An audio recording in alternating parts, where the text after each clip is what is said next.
ಈಗ ಪ್ರಾಣೇಶ್ ಪರಿಚಯ ಬೇಡ, ನರಸಿಂಹ ಜೋಶಿ ಅವರು, ಶಹಾಪುರದ ಬಸವರಾಜ ಮಹಾಮನಿಯವರು, ಇವರಿಂದ ಜಾಯಿಂಟ್ ಪ್ರೋಗ್ರಾಮ್.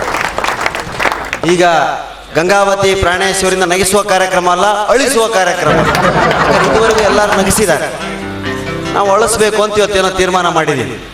ಯಾಕಂದ್ರೆ ಇದುವರೆಗೂ ನಾವು ಹಿಂದತ್ತಿದ್ದೀವಿ. ನಿಮಗೆಲ್ಲ ಹೇಗೆ ಪ್ರಾಣೇಶನ ಕಾರ್ಯಕ್ರಮ ಇದೆಯೋ ಇಲ್ಲೋ ಅಂತ ಅನುಮಾನ ಶುರುವಾಗಿತ್ತು, ನನ್ನ ಕರೀತಾರೋ ಇಲ್ಲೋ ಅಂತ ನನಗೂ ಅನುಮಾನ ಶುರುವಾಯಿತು. ಎಲ್ಲರ ಭಾಷಣಗಳಾದವು, 20 ಮಿನಿಟ್ಸ್ ಬ್ರೇಕ್ ಆಯಿತು. ಏನಪ್ಪ ಗತಿ ಇದು? ಮತ್ತೆ ಅದು ಇನ್ವಿಟೇಷನ್ ತರಿಸ್ಕೊಂಡು ನೋಡಿದೆ, ನನ್ನ ಹೆಸರು ಇದೆಯೋ ಇಲ್ವೋ ಇದರಲ್ಲಿ ಅಂತ. ಫೋಟೋ ಸಮೇತ ಹಾಕಿದ್ದು ನೋಡಿ ಕರಿಬೋದು ಅಂತ ಅಂದ್ಕೊಂಡೆ. ಕಡೆಗೂ ಕರೆದ್ರು. ತಾವೆಲ್ಲ ನಕ್ಕು ನಕ್ಕು ಸುಸ್ತಾಗಿದ್ದೀರ. ಈಗ ಬಹಳ ಚಾಲೆಂಜಿಂಗ್ ಜಾಬ್ ಇದು. ಎಲ್ಲರೂ ನಕ್ಕ ಮೇಲೆ ಮತ್ತೆ ನಗಿಸೋದಿರುತ್ತೆ. ಕೆಲವರು ಅಲ್ಲಲ್ಲೇ ಕಾಯ್ತಿರ್ತಾರೆ, ಏನ್ ನಗಿಸ್ತಾರೆ ನೋಡೋಣ ಇವನು. ನಾನು ಏನ್ ನಗಿಸ್ತಾರೆ ಇವರು ಅನ್ನೋರು ನಗಿಸೋದಕ್ಕೆ ಸಾಧ್ಯ ಇಲ್ಲ. ನಗೋಣ ಅಂತ ಬಂದವ್ರನ್ನ ನಗಿಸೋದಕ್ಕೆ ಸಾಧ್ಯ ಆಗಲಿ, ನೋಡೋಣ ಅಂತ ಬಂದವ್ರು ನಗಿಸೋದಕ್ಕೆ ಸಾಧ್ಯ ಇಲ್ಲ. ನಾನು ವೀರೇಶ್ ಅವರಿಗೆ ಯಾವಾಗಲೂ ಹೇಳ್ತಿದ್ದೆ, ಸರ್ ಸಂಭಾವನೆ ಎಷ್ಟು ಕೊಡ್ತಿರೋ ಬಿಡ್ತಿರೋ ಅದು ಎರಡನೇ ಮಾತು. ಮೊದಲನೇ ಮಾತು ಏನು ಅಂದರೆ, ಕನಿಷ್ಠ 100 ಮಂದಿನಾದರೂ ನನ್ನ ಕಾರ್ಯಕ್ರಮಕ್ಕೆ ಸೇರಿಸ್ಬೇಕು ನೀವು ಅಂತ ಪ್ರಾರಂಭದಲ್ಲಿ ಹೇಳಿದ್ದೆ. ಈಗ 1000 ಗಟ್ಟಲೆ ಸೇರ್ತಿದ್ದೀರಾ, ಆ ಮಾತು ಬೇರೆ. ಯಾಕೆ 100 ಮಂದಿನ ಸೇರಿಸ್ಬೇಕು ಅಂದರೆ, 100 ಮಂದಿಲಿ ಆ ಭಗವಂತ 90 ಜನರನ್ನ ನಗೋರ್ನ ಕಳಿಸಿರ್ತಾನೆ, 10 ಜನರನ್ನ ನಗಲಾರ್ದವ್ರನ್ನ ಸೃಷ್ಟಿ ಮಾಡಿರ್ತಾನೆ. ಏನು ಮಾಡಿದ್ರು ನಗಲಾರ್ದಂಥ ಜಾತಿ ಇರ್ತೇವೆ. ಬರೀ 10 ಮಂದಿ ನಗಿಸಿ ಅಂತ ಅವರೇ ನಮ್ಮ ಮುಂದೆ ಕೂತು ನಮ್ಮ ಗತಿ ನಾವು ಅಳಬೇಕಾಗುತ್ತೆ. ಅದಕ್ಕೆ ಆ 10 ಜನರನ್ನ ನಾವು ಲೆಗ್ ಮಾಡಿ 90 ಜನರನ್ನ ದೃಷ್ಟಿಲಿ ಇಟ್ಕೊಂಡು ಮಾತಾಡ್ತೀವಿ. ಮಿನಿಮಮ್ 100 ಜನರನ್ನ ಸೇರಿಸ್ರಿ ಅಂತ ಹೇಳಿದೆ. ಆದರೆ ಸಹಕಾರ ನಗರದ ಈ ಕಾರ್ಯಕ್ರಮ ಬರ್ತಾ ಬರ್ತಾ ಬರ್ತಾ ಬರ್ತಾ 1000ದ ಗಡಿಯನ್ನು ದಾಟ್ತಾ ಇದೆ, ಲಕ್ಷಗಳ ಗಡಿಯನ್ನು ದಾಟ್ತಾ ಇದೆ. ಇವತ್ತಂತೂ ಇದು ಅದ್ಭುತವಾದಂತಹ ಮಹಾಪುರ. ಇಷ್ಟು ಜನ ಮಾತಾಡಿದರೆ 2 ಗಂಟೆಯಿಂದ ಕೂತು ಕೇಳ್ತಿದ್ದೀರಿ ಅಂದರೆ ನಮ್ಮ ಸೌಭಾಗ್ಯ ಸ್ನೇಹಿತರೆ. ನಿಜಕ್ಕೂ ನಗಿಸುವಂಥ ಯೋಗ ನಮಗೆ ಸಿಕ್ಕಿರೋದು ನಿಮ್ಮೆಲ್ಲರ ಅನುಗ್ರಹದಿಂದ ಅಂತ ಹೇಳ್ತಾ, ನಾವು 3 ಜನ ಕಲಾವಿದರು ಸೇರಿ ನಿಮ್ಮ ಕಾರ್ಯಕ್ರಮನ ಕೊಡ್ತೀವಿ. ಹಾಸ್ಯಕ್ಕೆ ಇಂಥದೇ ವಸ್ತು ಅಂತಿಲ್ಲ. ಒಂದು ಸಣ್ಣ ಮಾತು, ಒಂದು ಸಣ್ಣ ಅಂಗಚೇಷ್ಟೆ, ಒಂದು ಸಣ್ಣ ಘಟನೆ ಹಾಸ್ಯಕ್ಕೆ ವಸ್ತುವಾಗಬಲ್ಲದು ಸ್ನೇಹಿತರೆ. ನಾನು ಬೆಂಗಳೂರಿಗೆ ಬಂದ ಹೊಸದರಲ್ಲಿ ಬಹಳ ಕಷ್ಟಪಡ್ತಿದ್ದೆ ಜನರನ್ನು ನಗಿಸೋದಕ್ಕೆ. ಉತ್ತರ ಕರ್ನಾಟಕದ 360 ಊರುಗಳನ್ನು ಅಡ್ಡಾಡಿ ಬಂದ ಮೇಲೆ ನಿರ್ಧಾರ ಮಾಡಿದ್ದೀನಿ, ಯಾರನ್ನಾದರೂ ನಗಿಸ್ಬೋದು ನಾವಿನ್ನ, ಮಂಗಳೂರವ್ರನ್ನ ಬಿಟ್ಟು. ಉಡುಪಿ ಮಂಗಳೂರುಗಳಲ್ಲಿ ನಗಿಸೋದು. ನಾನು ನರಸಿಂಹ ಜೋಶಿ ಮಹಾಮನಿ ಸೇರಿ ಮಂಗಳೂರು ಕಾರ್ಯಕ್ರಮಕ್ಕೆ ಹೋಗಿದ್ವಿ. 2.5 ಗಂಟೆ ಮಾತಾಡಿದ್ವಿ ಸ್ನೇಹಿತರೆ. ಇಷ್ಟೇ ಜನ ಇದ್ರು. ಮಂಗಳೂರು ಉತ್ಸವ.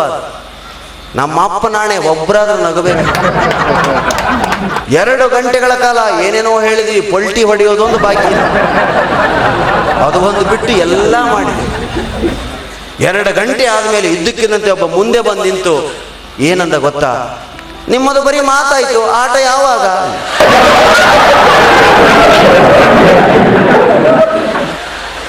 ಅಯ್ಯೋ ನಿನ್ನ ಮನೆ ಕಾಯುವಾಗ ನಾವು ಇನ್ಯಾವ ಆಟ ಆಡಬೇಕು ಅಂದೆ ನಾನು. ಅವನು ಯಾವುದೋ ಮೇಳ ಆಟ ಇದೆ ಅಂತ ಪಾಪ.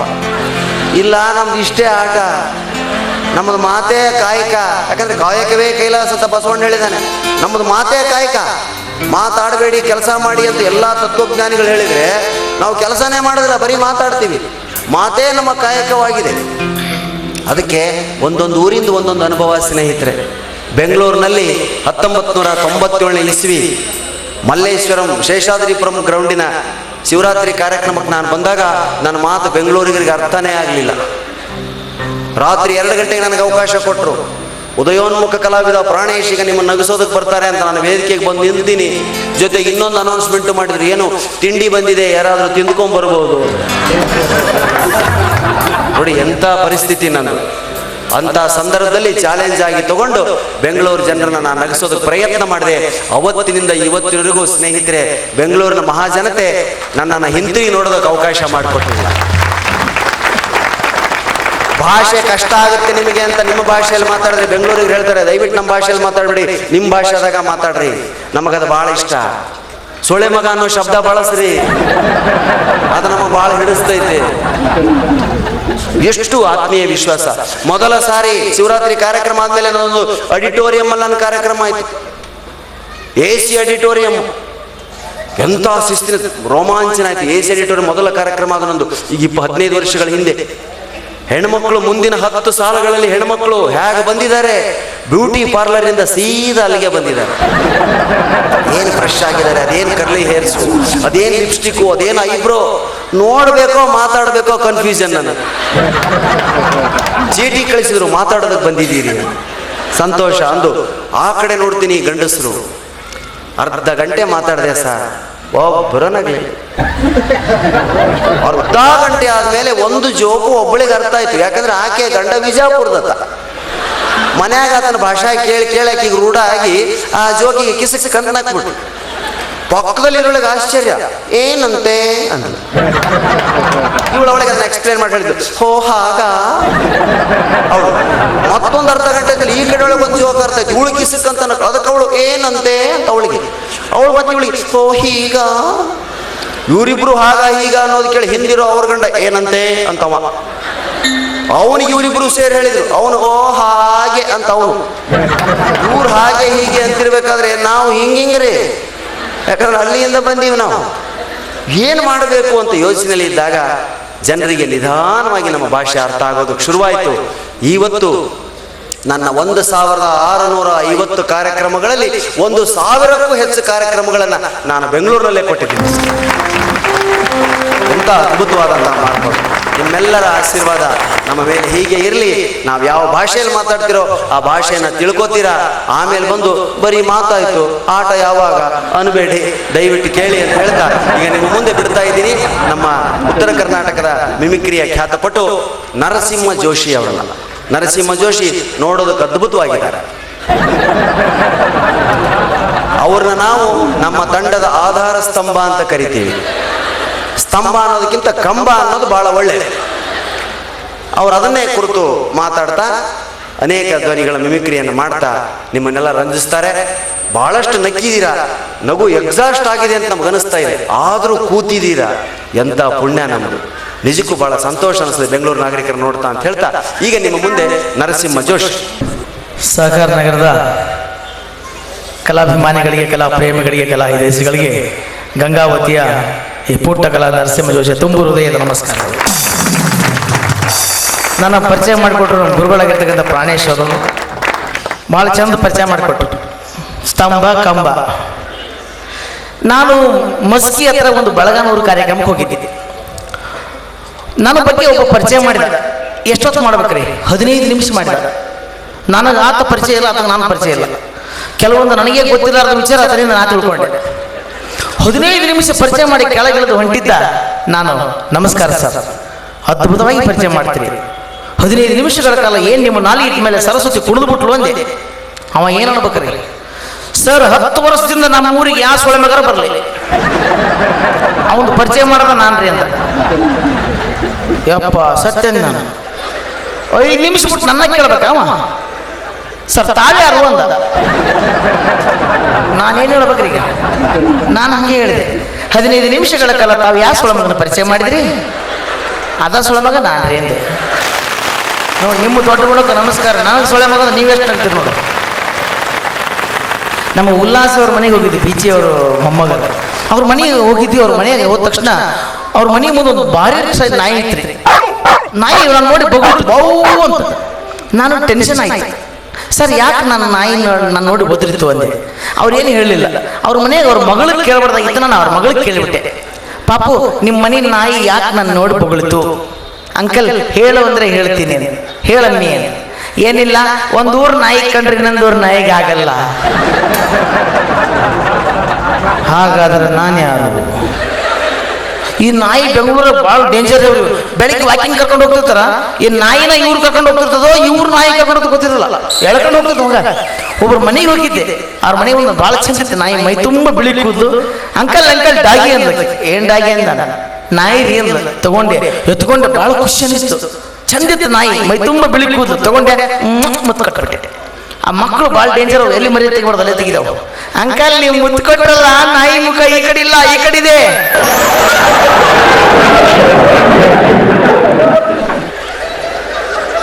ಅಲ್ಲ ನೀವು ನಗುತ್ತೀರಿ, ನಾನು ಹೆಂಗಾಗಿರ್ಬೇಡ. ಇವು ಮಕ್ಕಳು ಎಲ್ಲಿ ಭಾಳ ಡೇಂಜರ್, ಇವು ಎಲ್ಲಿ ಮರೆ ತೆಗಿತಾವ ಅಲ್ಲೇ ತೆಗೆದ್ಬಿಡ್ತಾವ, ಮರೆ ತೆಗಿಬಾರ್ದು. ಇವ ನಾನು ಮನೆ ಪಕ್ಕಕ್ಕೆ ಒಬ್ಬ ಹುಡುಗ ಪಟಾಕಿ ಹೊಡಿತಿದ್ದ. ನನ್ನ ಕೇಳಿದ, ಅಂಕಲ್ ಪಟಾಕಿ ಮ್ಯಾಗ ತೂರಿದ್ರಿ ಏನಂತದ್ರಿ ಅಂತ. ನಾ ಅಂದೆ ಡಮ್ ಅಂತದಂದೆ. ಡಮ್ ಅಂತದ ಬೆಂಕಿಯಾರ ನಿಮ್ಮ ಅಪ್ಪ ಹಸ್ತಾನ ನಂದ. ಕರೆಕ್ಟ, ಸುಮ್ಮನೆ ಆಗ್ಬಿಟ್ಟ, ಏನು ಮಾತಾಡಿದ. ನಾನು ಒಂದು ಪ್ರಶ್ನೆ ಕೇಳಿ ಏನಂದೆ, ಕೇಳ್ರಿ ಅಂಕಲ್ 108 ಫೋನ್ ಮಾಡಿದ್ರಿ ಏನು ಬರ್ತದ ಅಂದ. ಆಂಬುಲೆನ್ಸ್ ಬರ್ತದ್ರಿ ಅಂದವ. ಮತ್ತೆ 801 ಫೋನ್ ಮಾಡಿದ್ರೆ ಏನ್ ಬರ್ತದ ಅಂದೆ, ಅದ ಆಂಬುಲೆನ್ಸ್ ರಿವರ್ಸ್ ಬರ್ತದ್ರಿ ಅಂದವ.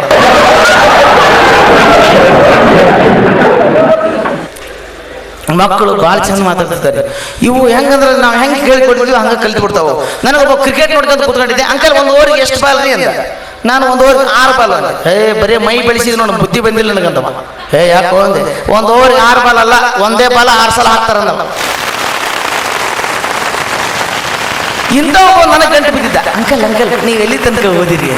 ನಾನು ರಾತ್ರಿ ನಿದ್ದೆ ಬರತನ ಓದಿನಪ್ಪ. ಅಲ್ರಿ ಎಲ್ಲಿ ತನಕ ಓದಿರಿ ಹೇಳ್ರಿ ಅಂತ. ನಂದು MA BF IAS.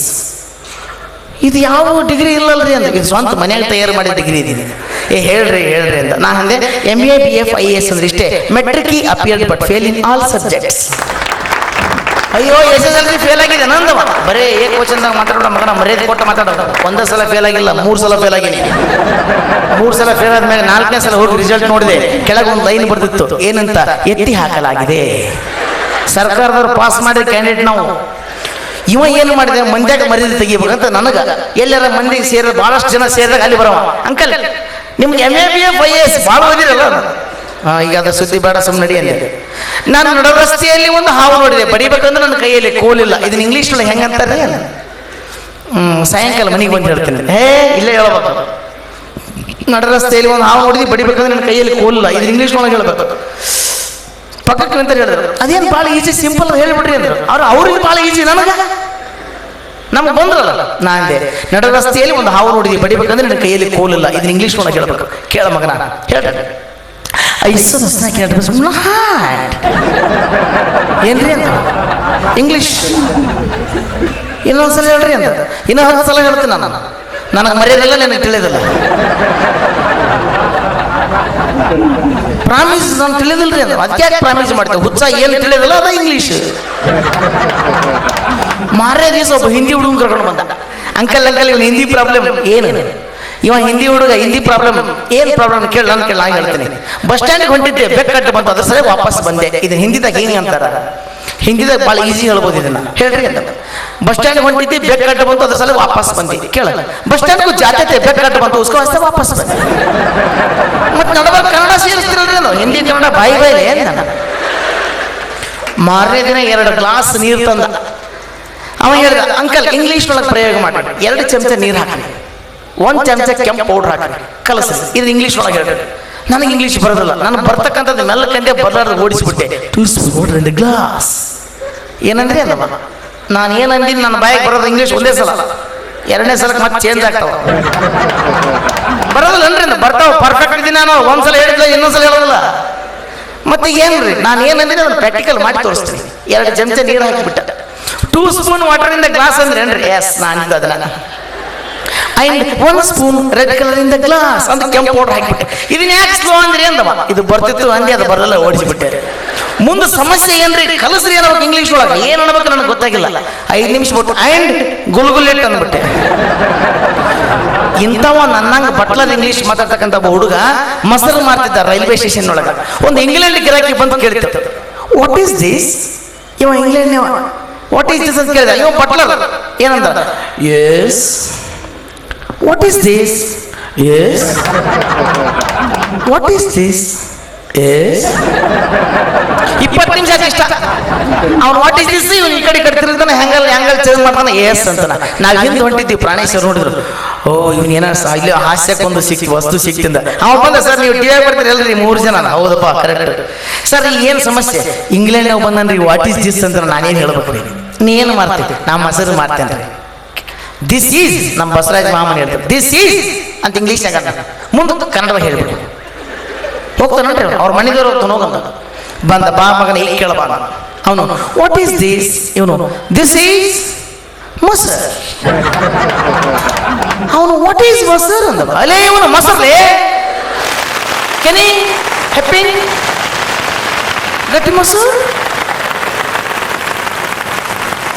What is ಮೊಸರ್ ಇವನು ಅವಂದ್ರೆ ಜೀವ ತಗೊಂಡೆ ಮಗನೇ ಇಲ್ಲ ನಿಂತಿರು ಬರ್ತೀನಿ ಅಂತ ಸರ್ ನೀವೇನ್ರಿ ವಾಟ್ ಈಸ್ ದಿಸ್ ಮೊಸರು ಅಂತ ಹೇಳಿದ್ರೆ ಹೋಗೋಲ್ಲಮ್ಮ ಅವ ಇಂಗ್ಲೆಂಡ್ನೇವ ಹೋಗೋದಲ್ಲ ದಿಸ್ ಈಸ್ ಕನ್ನಡ ಅಂದ್ಬಿಟ್ಟು ಹೋಗ್ಬಿಡ್ತಾನ ರೈಟ್ ಸರ್ ಇಲ್ಲೇ ನಿಂತಿರ ನಾ ಬರ್ತೀನಿ ಅಂತ ಬಂದವ ವಾಟ್ ಈಸ್ ದಿಸ್ ಇವನು ದಿಸ್ ಈಸ್ ಕಾರ್ಡ್ ಓಕೆ ಅವ್ನು ಭಾಳ ಬೆರಿಕಿದ್ದ ಇಂಗ್ಲೆಂಡ್ನೇವ how to prepare this card ಮಗನೇ ಯಾವಂದ್ರೆ ಜೀವ ತಗೊಂಡಿದ್ದಿಲ್ಲ ನಮ್ಗೆ ಇಂಗ್ಲೀಷೇ ಬರೋದಲ್ಲ ನಾವು ಅಂತೀವಿ ಮತ್ತೆ ಒಂದಕ್ಕೊಂದು ಬೋಡ್ಸ್ಕೊಂಡು ಹೊಂಟ್ಬಿಟ್ಟನಲ್ಲ ಇವ ನನ್ನ ಹತ್ರ ಬಂದ sir how to prepare the card ಅಂತ ನಾನೇನು ಹೇಳ್ಬೇಕ್ರಿ ಬಾಯಿ ಕಿವ್ಯಾಗ ಹೇಳಿ ಕಳಿಸ್ತೀನಿ ನಾನು ಹಿಂಗೆ ಹೇಳ್ಬಿಡು ರೈಟ್ ಸರ್ ಕೇಳ ಮಗನ ಈ ಸಲ ಕೇಳ how to prepare this card ಇವನು ದಿಸ್ ಕಾರ್ಡ್ ಈಸ್ ಎಮ್ಮಿ ಆನ್ ನೈಟ್ ಕ್ರೈ ಅಲ್ಲಿ ಮೊಸರು ತಂದು ಹೆಪ್ಪಿಂಗ್ ಅರ್ಲಿ ಮಾರ್ನಿಂಗ್ ಕರಡಿಂಗ್ ಅಂತದ ಇವನು ಕೂಡ ಮಾತಾಡ್ಕಂತ ಅವನಿಗೆ ಬರೋ ಇಂಗ್ಲೀಷೇ ಮಾತು ಬಿಡ್ತದ ಹೆಪ್ಪಿಂಗು ಹಿಂಡಿಂಗು ಕರಡಿಂಗ್ ವಾಟ್ ಈಸ್ ಎಮ್ಮಿ ಅಂತವ ಹೊತ್ತ ಇವನು ಎಮ್ಮಿ ನೋಡಿ ಲೇ ಮಗನ ಸೇಮ್ ದಿನಂಗಿರ್ತಾವ ಅವು ನೀ ಕ್ಯಾಂಪ್ ಹೋಗಿದ್ದೇವು ಕರ್ರ ಇರ್ತಾವ ಅಷ್ಟ ಮತ್ತೆ ನಮ್ಮ ಬಂದ ಪ್ರಾಣೇಶ್ವರ ಹೇಳಿದ್ರು ಬರ್ಕೊಟ್ಬಿಡ್ರಿ ಸರ್ ಇವರು ಬರ್ಕೊಟ್ರೆ ಏನಂತ milk is hole night sleeping early morning it is become tight is called curd ಇಷ್ಟ ಅನ್ನೋದ್ರಾಗ ಅವ ಕನ್ನಡ ಕಲ್ತು ಬಿಟ್ಟಿದ್ದ ಮೊದಲ ಈ ಕೇಳಕ್ಕೆ ಏನಾಗಿತ್ತು ಲೇ ಮಗನ ಅಂದವ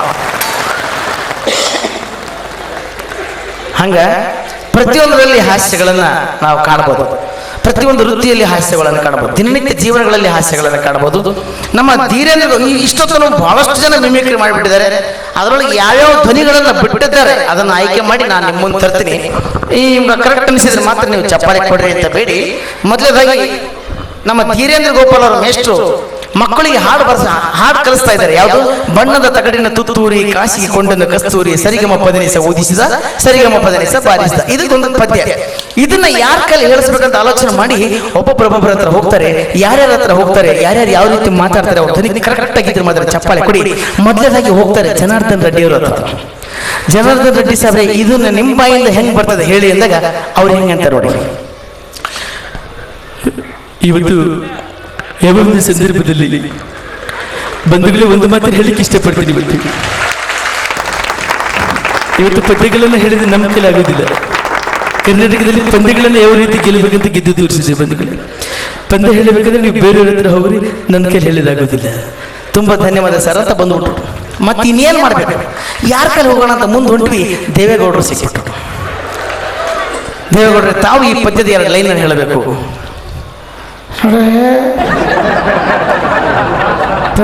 ಪದ್ಯ ಹೇಳೋಂಥ ಸ್ಥಿತಿಯಲ್ಲಿ ನಾವಿಲ್ಲ ಎಲ್ಲ ಅತಂತ್ರ ಆಗೋಗ್ಬಿಟ್ಟಿದೆ ಪದ್ಯಗಳನ್ನು ಹೇಳ್ತಕ್ಕಂಥ ಜನ ಬೇರೆ ಇದ್ದಾರೆ ಪಂದ್ಯಗಳನ್ನು ಆಡ್ತಕ್ಕಂಥ ಜನ ನಾವು ಪದ್ಯ ಹೇಳ್ಬೇಕಂದ್ರೆ ಬೇರೆಯವ್ರ ಹತ್ರ ಹೋಗಿ ಯಾರ ಹತ್ರ ಹೋಗ್ಬೇಕು ಮುಂದೆ ಹೋದ್ರು ನೀನು ಚಪ್ಪಾಳೆ ಹಂಗೆ ಬರ್ತಾ ಇರಬೇಕು ಧನ್ಯವಾದ ಮುಂದೆ ಹೋಗ್ತೀವಿ ಶ್ರೀರಾಮುಲು ಸರ್ ನಿಂತು ಬಿಟ್ಟಿದ್ರು ಆರೋಗ್ಯ ಸಚಿವರು ಶ್ರೀರಾಮುಲು ಸರ್ ನೀವು 1-2 ಲೈನ್ಗಳನ್ನು ಹೇಳಬೇಕು ಬಂಧುಗಳೇ ಒಂದು ಮಾತನ್ನು ಹೇಳಕ್ಕೆ ಇಷ್ಟಪಡ್ತೀನಿ ಮತ್ತು ಇವತ್ತು ತಾಯಿ ಸುಷ್ಮಾ ಸ್ವರಾಜ್ ಅವರ ಆಶೀರ್ವಾದದಿಂದ ಇವತ್ತು ಪಂದ್ಯಗಳನ್ನ ಗೆದ್ದು ಇವತ್ತು ಪದ್ಯಗಳನ್ನು ಹೇಳಲಾಗದಿಲ್ಲ ಅಂತ ಒಂದು ಮಾತನ್ನು ಹೇಳಕ್ಕೆ ಇಷ್ಟಪಡ್ತೀನಿ ಬಂಧುಗಳು ಇವತ್ತು ಮತ್ತೆ ಇನ್ಯಾರ ಕೈಲಿ ಹೇಳಿಸಬೇಕು ಮುಂದೆ ಹೋಗ್ತಾ ಇದ್ದೀನಿ ಅಲ್ಲಿ ಕುಮಾರಸ್ವಾಮಿ ಅವರು ಸಿಕ್ಬಿಟ್ರು ಕುಮಾರಸ್ವಾಮಿಗಳೇ ನೀವು ಈ 1-2 ಲೈನ್ನ ಹೇಳಬೇಕು ಅಂದಾಗ ಅವರು ಯಾವ ಒಂದು ಸಂದರ್ಭದಲ್ಲಿ ಒಂದು ಮಾತನ್ನು ಹೇಳಲಿಕ್ಕೆ ಇಷ್ಟಪಡ್ತೀನಿ ನಾನು ಈ ಪಂದ್ಯಗಳನ್ನ ಹೇಳೋ ಅಭ್ಯಾಸ ನನಗಿಲ್ಲ ಪಂದ್ಯದಲ್ಲಿ 2020 ಪಂದ್ಯದಲ್ಲಿ ಯಾವ ರೀತಿಯಾದ ಬ್ಯಾಟಿಂಗ್ ಅನ್ನ ಮಾಡಬೇಕಂತ ತೋರಿಸ್ಕೊಟ್ಟವನೇ ನಾನು ಮತ್ತೆ ಇನ್ನೇನು ಮಾಡ್ಬೇಕಂತ ಆಲೋಚನೆ ಮಾಡ್ತಾ ಇದ್ದೀವಿ ಮುಂದೆ ಹೋದ್ವಿ ಅಲ್ಲಿ ನಮ್ಮ ಯಡಿಯೂರಪ್ಪ ಸರ್ ಸಿಕ್ಬಿಟ್ಟು ಯಡಿಯೂರಪ್ಪ ಸರ್ ಅವರೇ ನೀವು ಪಾಪ ಅವರು ಬಹಳ ಟೆನ್ಷನ್ ಒಳಗಿದ್ರು ಅವ್ರ ಪದ್ಯ 2 ಲೈನ್ ಪದ್ಯ ಹೇಳ್ರಿ ಅಂದ್ರೆ ಹೆಂಗಾಗ್ಬೋದು ಶುರು ಮಾಡಿದ್ರು ಸರ್ ನೀವು ಎರಡು ಪದ್ಯ ಲೈನ್ ಹೇಳಬೇಕು, ನಿಮ್ಮ ನುಡಿ ಹೆಂಗೆ ಬರ್ತದೆ ಅಂತಂದಾಗ ಅವರಂದ್ರು, ಯಾವ ಭಾರತೀಯ ಜನತಾ ಪಕ್ಷ ಬಂದ ಜನಗಳು ಸುಭದ್ರವಾಗಿರ್ತಕ್ಕಂಥ ಸರ್ಕಾರವನ್ನು ಕೊಡ್ತಾರೆ ಅಂತ ವಿಶ್ವಾಸವನ್ನು ಇಟ್ಕೊಂಡು ಇವತ್ತು 5 ವರ್ಷಗಳ ಕಾಲ ಸುಭದ್ರವಾದ ಸರ್ಕಾರವನ್ನು ನಡೆಸಲಿಕ್ಕೆ ಕಾಯ್ದು ನಾವು ಪದ್ಯ ಹೇಳಕ್ಕೆಲ್ಲ ಬಂದುಗಳು. ಪದ್ಯ ಹೇಳಕ್ಕೆ ಜನ ಬೇರೆ ಇದ್ರೆ ಹೋಗ್ರಿ. ಇನ್ನೇನು ಮಾಡ್ಬೇಕಂತ ಆಲೋಚನೆ ಮಾಡಿದ್ವಿ. ದಾರಿ ಒಳಗಡೆ ಲಲ್ಲು ಪ್ರಸಾದ್ ಯಾದವ್ ಸಿಕ್ಬಿಟ್ಟು, ಲಲ್ಲುಜಿ ನೀವು ಎರಡು ಲೈನ್ ಹೇಳ್ಬೇಕು ಇದನ್ನ.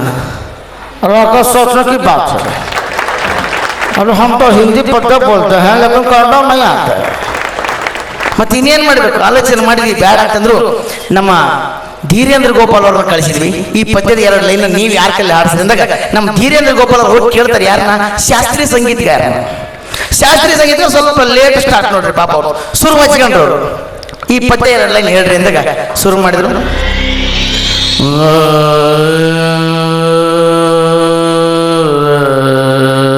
ಬಣ್ಣದ ಬಣ್ಣದ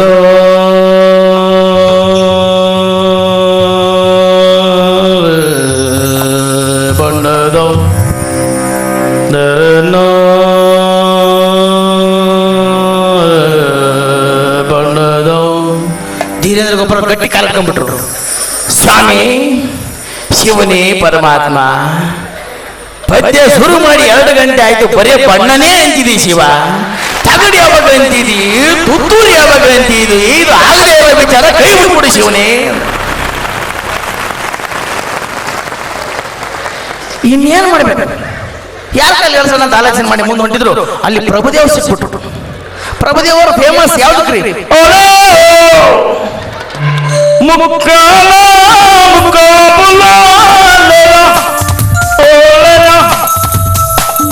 ಇವರು ಮಂತ್ರಾಲಯಕ್ಕೆ ರಾಘವ ಸ್ವಾಮಿ ಗುಡಿಗೆ ಹೋದ್ರು, ಅದೇ ಶೈಲಿಗೆ ನಮಸ್ಕಾರ ಮಾಡೋರು. ಗಂಟೆ ಹೊಡೆದ್ರು.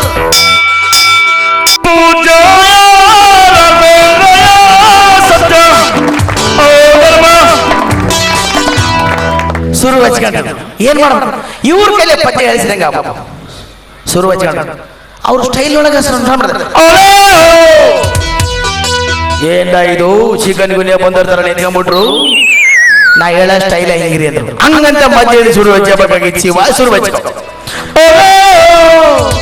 ಬಣ್ಣದ ತಗಡಿನ ತುತ್ರಿ, ಓ ತುತ್ರಿ ಕಾಸಿಗೆ ಬಂದರು ಕತ್ತುರಿ, ಓ ಕತ್ತುರಿ. ಹುಡುಗರಲ್ಲೇ ತೊಡಬಿಟ್ಟು ಶಿವ, ತಾವೆಲ್ಲಿ ಮೈಸೂರು ಜೂದಿಂದ ತಪ್ಪಿಸ್ಕೊಂಡ್ ಬಂದ್ಬಿಟ್ಟಿರಾ, ನಮ್ಮನ್ನ ಕೈ ಬಿಟ್ಬಿಡಿ ಶಿವ ಅಂತ ಹೊಂಟಿದ್ರು.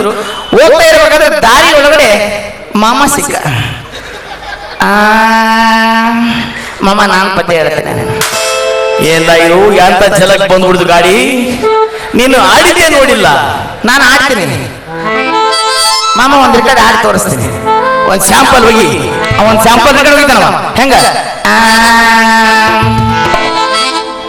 ಕೈ ಕೆ ಪಾನ ಬನಾರಸ್ ವಾಲ ಕೊಲ ಜಾಯ್.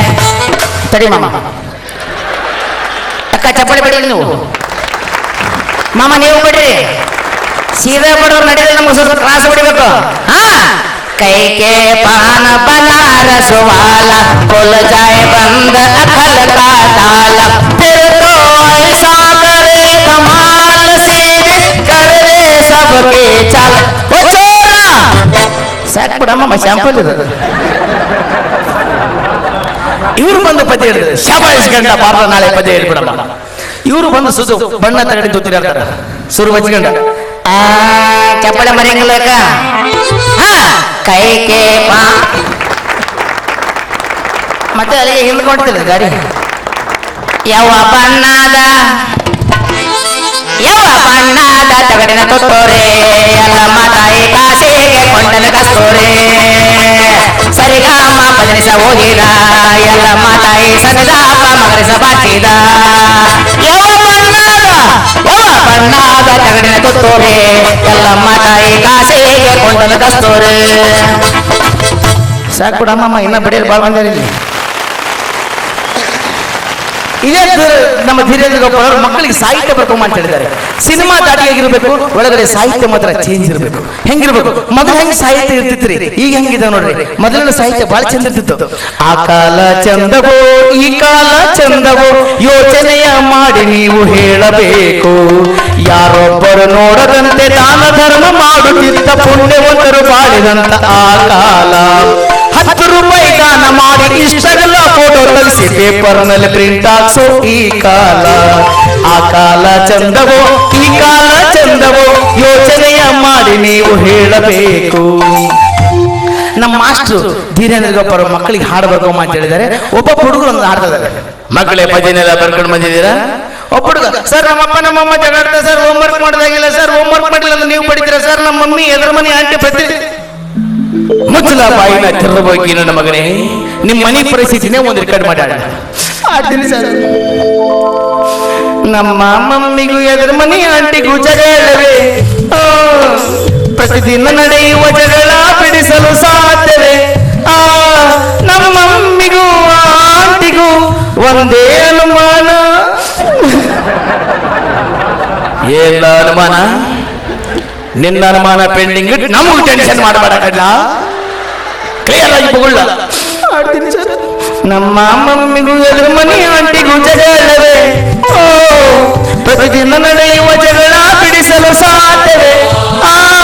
ನಮ್ಮ ಮಮ್ಮಿಗೂ ಆಂಟಿಗೂ ಒಂದೇ ಅನುಮಾನ, ನಮ್ಮಪ್ಪ ಯಾರಿಗೆ ಯಜಮಾನ?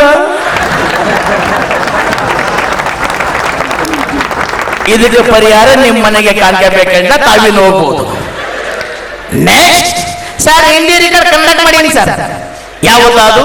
ಬೋಲೋ ತಾರಾರ ಬೋಲೋ ತಾರಾರ ಬೋಲೋ ತಾರಾರ, ಆಯೋರಪ್ಪ ಆಯೋರಪ್ಪ ಆಯೋರಪ್ಪ ಆಯೋರಪ್ಪ ಆಯೋರಪ್ಪ ಆಯೋರಪ್ಪ. ಸರ್ ತಾರಾರ ನನ್ನ ನೆನಪಿಟ್ಕೊಳ್ಳಿ ಸರ್. ಆಡ ಇದನ್ನ ಕನ್ನಡಕ್ಕೆ ಮಾಡೀನಿ ಸರ್. ಆಡ ಎಲೆಕ್ಷನ್ ಸಿಕ್ಕಾಪಟ್ಟೆ ಖರ್ಚು ಆಗಿದ್ದ, ಮಂದಿಗೆಲ್ಲ ಕೈ ಮುಗಿದು ಹೇಳಿದ್ದಾಗಿದ್ದ, ಮುಂಜಾನೆ ಬಿದ್ದ ಸುದ್ದಿ ಗೊತ್ತಾಗಿ ಖಾದಿ ಅಂಗಿ ಪರಾರ ಅಂಗಿ ಚರಾರ ಬೋಲೋ ತಾರಾರ. ಹಿಂಗ್ಯಾಕಾತು ಹಿಂಗ್ಯಾಕಾತು ಹಿಂಗ್ಯಾಕಾತು ಹಿಂಗ್ಯಾಕಾತು ಹಿಂಗ್ಯಾಕಾತು ಹಿಂಗ್ಯಾಕಾತು. ಹುಡುಗ ಹುಡುಗಿ ಪ್ರೀತಿ ಬಹಳ ಜೋರು ನಡೆದಿತ್ತ, ಹುಡುಗರ ಉಲ್ಲೆಟ್ಟರ ಹುಡುಗಿ ಒಳಗಿತ್ತ. ಆ ಹುಡುಗಿ ಮನೆಯಾಗ ಲೆಟರ್ ಸಿಕ್ಕಾಗ ಹುಡುಗನ ಬ್ಯಾಟು ಪರಾರ ಅಂಗಿ ಚರಾರ ಬೋಲೋ ತಾರಾರ. ನೆಕ್ಸ್ಟ್ ಇನ್ನೊಬ್ಬ ಗೆದ್ದ. 10 ವರ್ಷದಿಂದ ನಿನಗೆ ಪಾಠ ಮಾಡ್ತಾ ಇದ್ದೀನಿ ಕಂಡ ನಾನು. ನನ್ನ ಬಗ್ಗೆ ನಿನಗೆ ಏನು ಅನ್ನಿಸ್ತದೆ? ಒಂದು ರಿಕಾರ್ಡ್ನಾಗ ಹೇಳ್ತೀನಿ ಸರ್. ಹೇಳ ಅಲೆ ಮಾಸ್ತರಳೆ ಮೇಡಮ್ ಬಲು ಬೇಜಾರು, ಈ ಬುಕ್ಸು ಈ ಬ್ಯಾಗು ಬಲು ಭಾರ ಕಣೋ. ಪುಸ್ತಕದ ತೂಕ ಕಿಡು, ಮಕ್ಕಳನ್ನ ಮನೆಗೆ ಬಿಡು, ಸಾಲಿನ ಬಾಗಿ ಕೊಡು ಸಾಕು. ಯಾಕ್ರಿ ಮಾಸ್ತಾರ್ ಬೇಕು, ಹುಡುಗಿಯರು ಒಂದೇ ಸಾಕು, ಎಲ್ಲ ಟೈಮ್ ವೇಸ್ಟ್. ಶಬಾಷ್ ಗಂಡ. ನೆಕ್ಸ್ಟ್ ಇನ್ನೊಬ್ಬ ಗೆದ್ದ. ಸರ್ ಮೊದಲು ಐ ಹೆಂಗಿದ್ವು, ಈಗ ಐ ಹೆಂಗಿದ್ವು ಅಂತ ಆಡ್ತೀನಿ ಸರ್. ಮೊದಲ ಐ ಈ ಕನ್ನಡದ ಅಕ್ಷರಮಾಲೆ, ಅಮ್ಮ ಎಂಬುದು ಕನ್ನಡದ ಕರುಳಿನ ಕರೆಯೋಲೆ. ಆ ಈ ಈ ಸರ್ ಇವೇ ಇನ್ನು ಸ್ವಲ್ಪ ಹೇಳಿದ್ರು ಸರ್. ಸಿನಿಮಾ 100 ದಿವಸ ಅದಂಗೆಲ್ಲ ಹೇಳಿದವ್ರೆ ಕೇಳಿ ಸರ್. ಹಳ್ಳಿ ಮೇಷ್ಟ್ರೆ ಪಾಠ ಮಾಡಿ ಬನ್ನಿ. ಈ ಓ ಓ ಎ ಎ ಐ ಓ ಓ ಔ.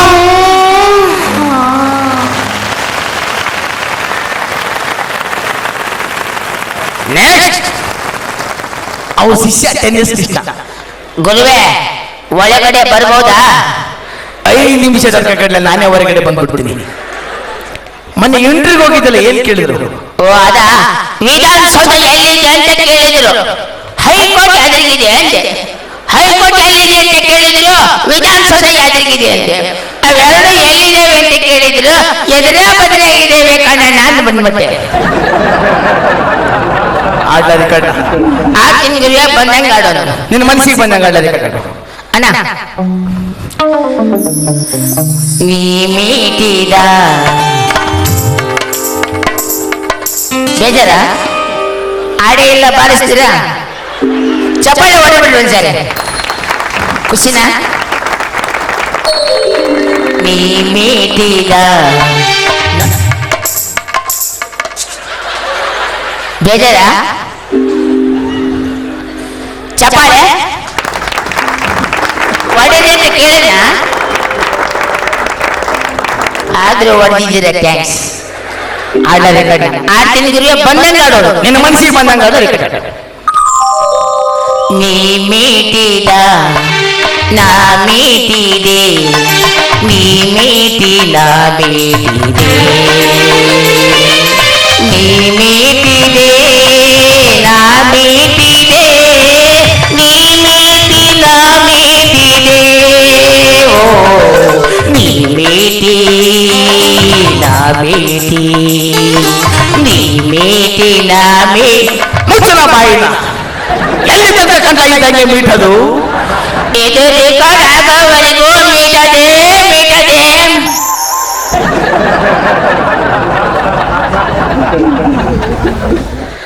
ನನ್ನ ಪ್ರೀತಿಯ ಕಲಾಭಿಮಾನಿಗಳೇ, ಕಲಾ ಪ್ರೇಮಿಗಳೇ, 3ನೇ ಸಾರಿ ನಮ್ಮ ವೀರೇಶ್ವರ ದೊಡ್ಡ ಮನಸ್ಸು ಮಾಡಿ ನನ್ನ ಈ ವೇದಿಕೆ ಕರ್ಕೊಂಡ್ ಬಂದಾರ. ನಿಮಗೆ ಇಷ್ಟವಾಗಿತ್ತಂದ್ರೆ ಒಂದು ಚಪ್ಪಾಳೆ ಮುಖಾಂತರ ತುಂಬಾ ಧನ್ಯವಾದಗಳು.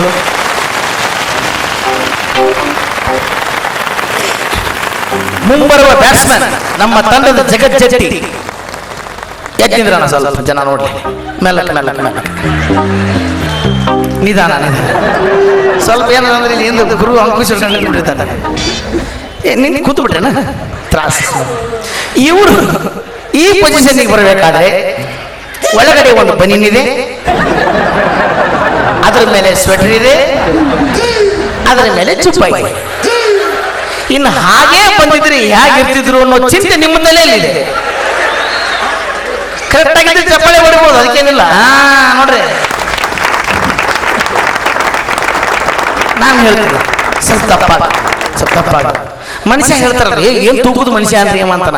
ತೂಕದ ಮನುಷ್ಯ ಇದು ತೂಕ ಅಂದ್ರೆ 25-30, ಮಿನಿಮಮ್ 80-90.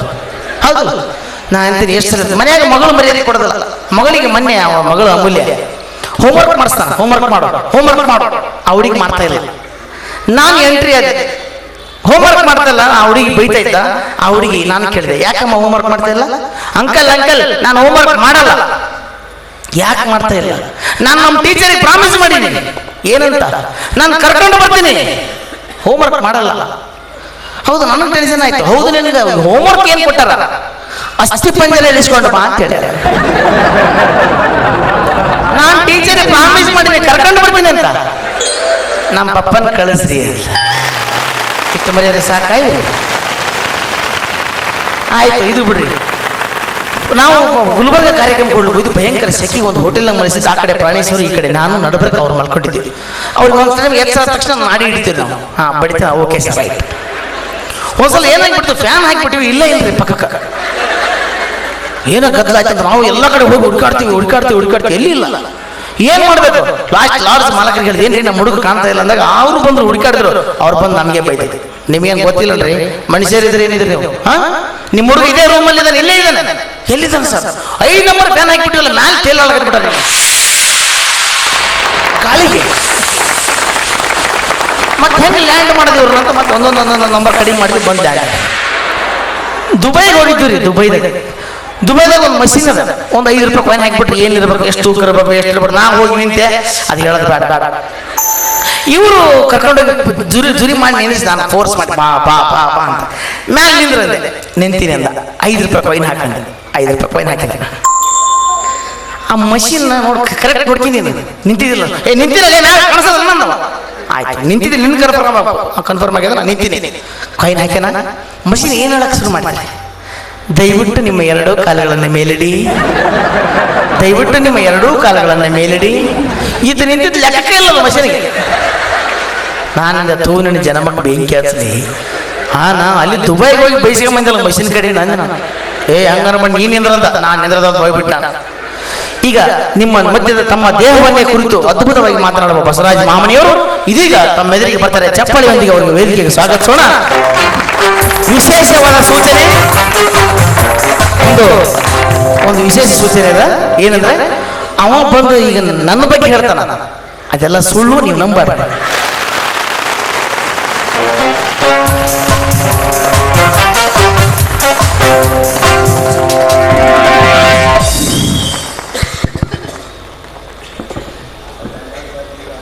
ಸಹಕಾರ ನಗರದ ಮಹಾಜನತೆಗೆ, ಯಾದಗಿರಿ ಜಿಲ್ಲೆಯ ಶಾಪೂರ್ ತಾಲೂಕಿನ ಅತ್ತಿಗೌಡರ ಗ್ರಾಮದಿಂದ ಬಂದಂತಹ ನೋಡಲು ಪೆನ್ನಿನೊಳಗಿನ ಕಡ್ಡಿ ಅಂತಿರುವ ಬಸವರಾಜ ಮಾಮನಿಯ ನಮಸ್ಕಾರ.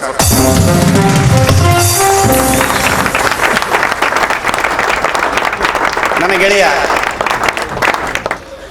ಸನ್ಮಾನ್ಯ ನರಸಿಂಹ ಜೋಶಿ ಅವರು ಇದುವರೆಗೆ ಬಹಳ ಅದ್ಭುತವಾಗಿ ನನ್ನ ಬಗ್ಗೆ ಬಣ್ಣಿಸಿದರು.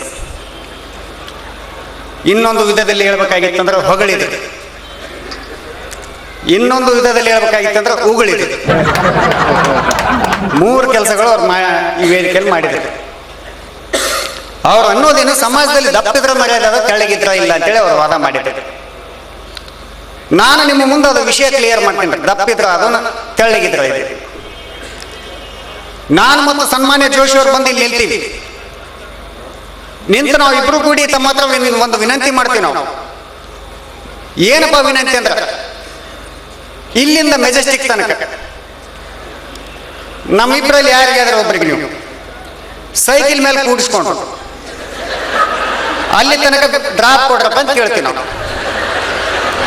ನೀವು ಯಾರನ್ನ ಆಯ್ಕೆ ಮಾಡ್ಕೊಂತೀರಪ್ಪ?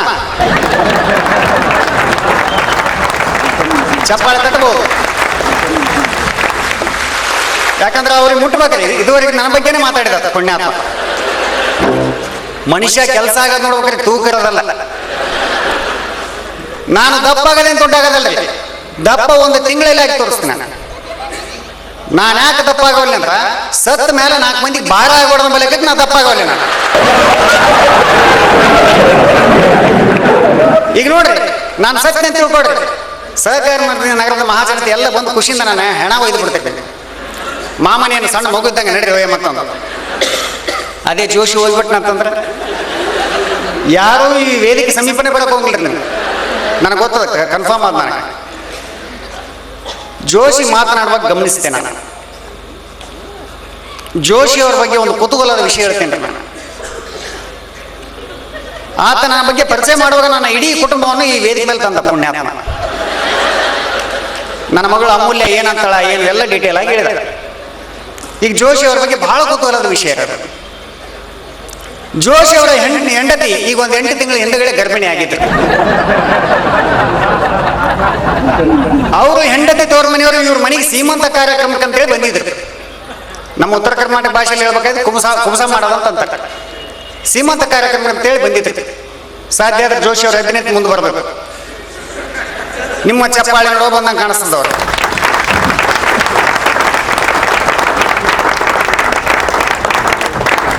ಜೋಶಿ ಅವರ ಹೆಂಡತಿ ಜೋಶಿ ಅವರ ಹೆಂಡತಿಗೆ ಒಂದು 8 ತಿಂಗಳ ಹಿಂದೆಗಡೆ ಗರ್ಭಿಣಿ ಆದ ಸಂದರ್ಭದಲ್ಲಿ ಅವ್ರ ತೋರ್ ಮನೆಯವರು ಇವ್ರ ಮನೆಗೆ ಸೀಮಂತ ಕಾರ್ಯಕ್ರಮ ಮಾಡಕ್ಕಂತೇಳಿ ಬಂದಿದ್ರು. ಮಾಡಕ್ಕಂತೇಳಿ ಬಂದಂತ ಸಂದರ್ಭದಲ್ಲಿ ಅವ್ರಿಗೆ ಕನ್ಫ್ಯೂಸ್ ಆಗಿರ್ತೀರಿ. ಅವ್ರು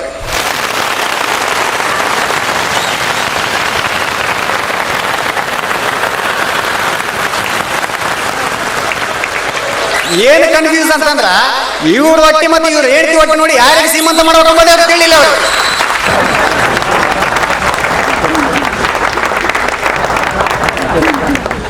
ನಾಳೆ ನಾನು ದಪ್ಪಾದ್ನಿ ಅಂದ್ರೆ ನನ್ನ ಹೆಂಡತಿ ತೋರ್ ಮನೆಯವ್ರು ಬಂದು ನನಗೆ ಸೀಮಂತ ಮಾಡಕ್ ಬರ್ಬಾರ್ದು ಅಂಬ ಲೆಕ್ಕ ನಾನು ಹಿಂಗಿದ್ದೀನಿ.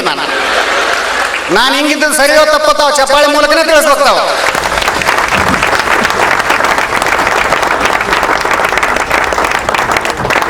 ನಮ್ಮಲ್ಲಿ ಹಾಸ್ಯ ಮಾಡ್ಕೊತೀವಿ.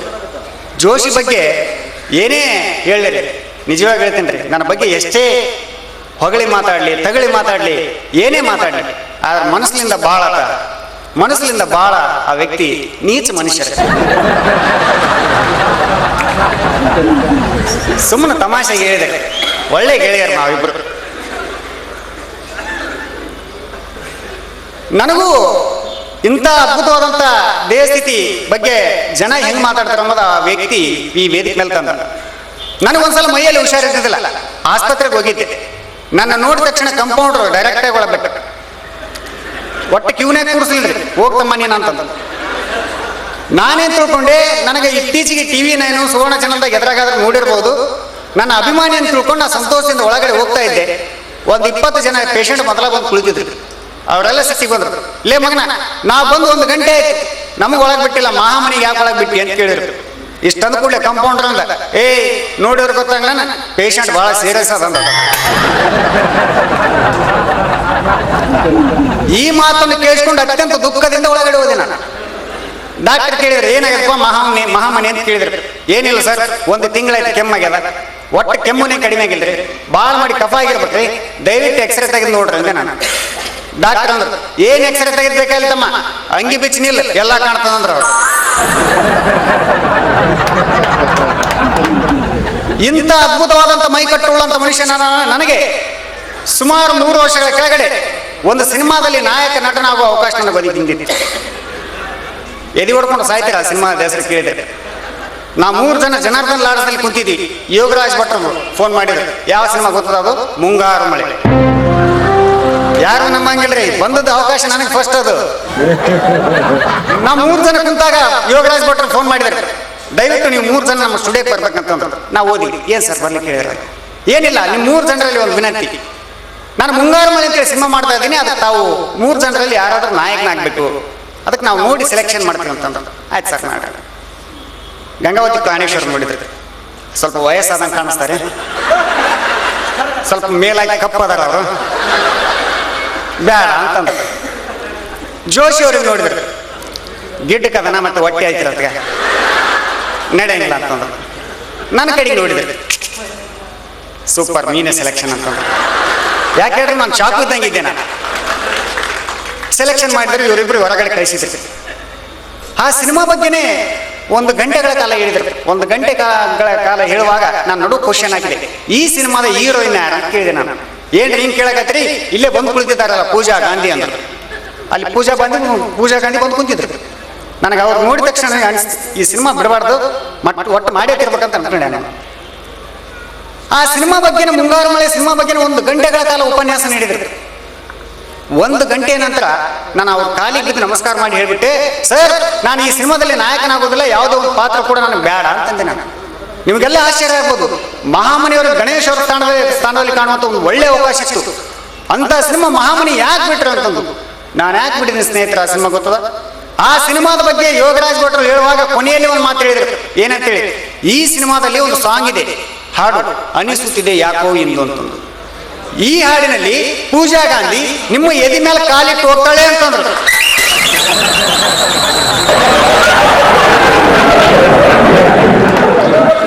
ಆ ಹೆಣ್ಮಗಳು ನನ್ನ ಎದಿ ಮೇಲೆ ಕಾಲಿಟ್ಲಂದ್ರೆ ನಾ ಬದುಕೋ ಚಾನ್ಸ್ ಬಹಳ ಕಡಿಮೆ ಇದೆ. ಆಕೆ ಕಡೆಯಿಂದ ಎದಿ ಮೇಲೆ ಕಾಲಿಡಿಸ್ಕೊಂಡು ಸಾಯೋದಕ್ಕಿಂತ ಹಿಂಗ ಆಸೆ ಸಂಜೆ ಕೊಡೋದ ಉತ್ತಮ ಅಂತೇಳಿ ಆ ಸಿನಿಮಾ ಬಿಟ್ಟಿನ್ರಿ ನಾನು.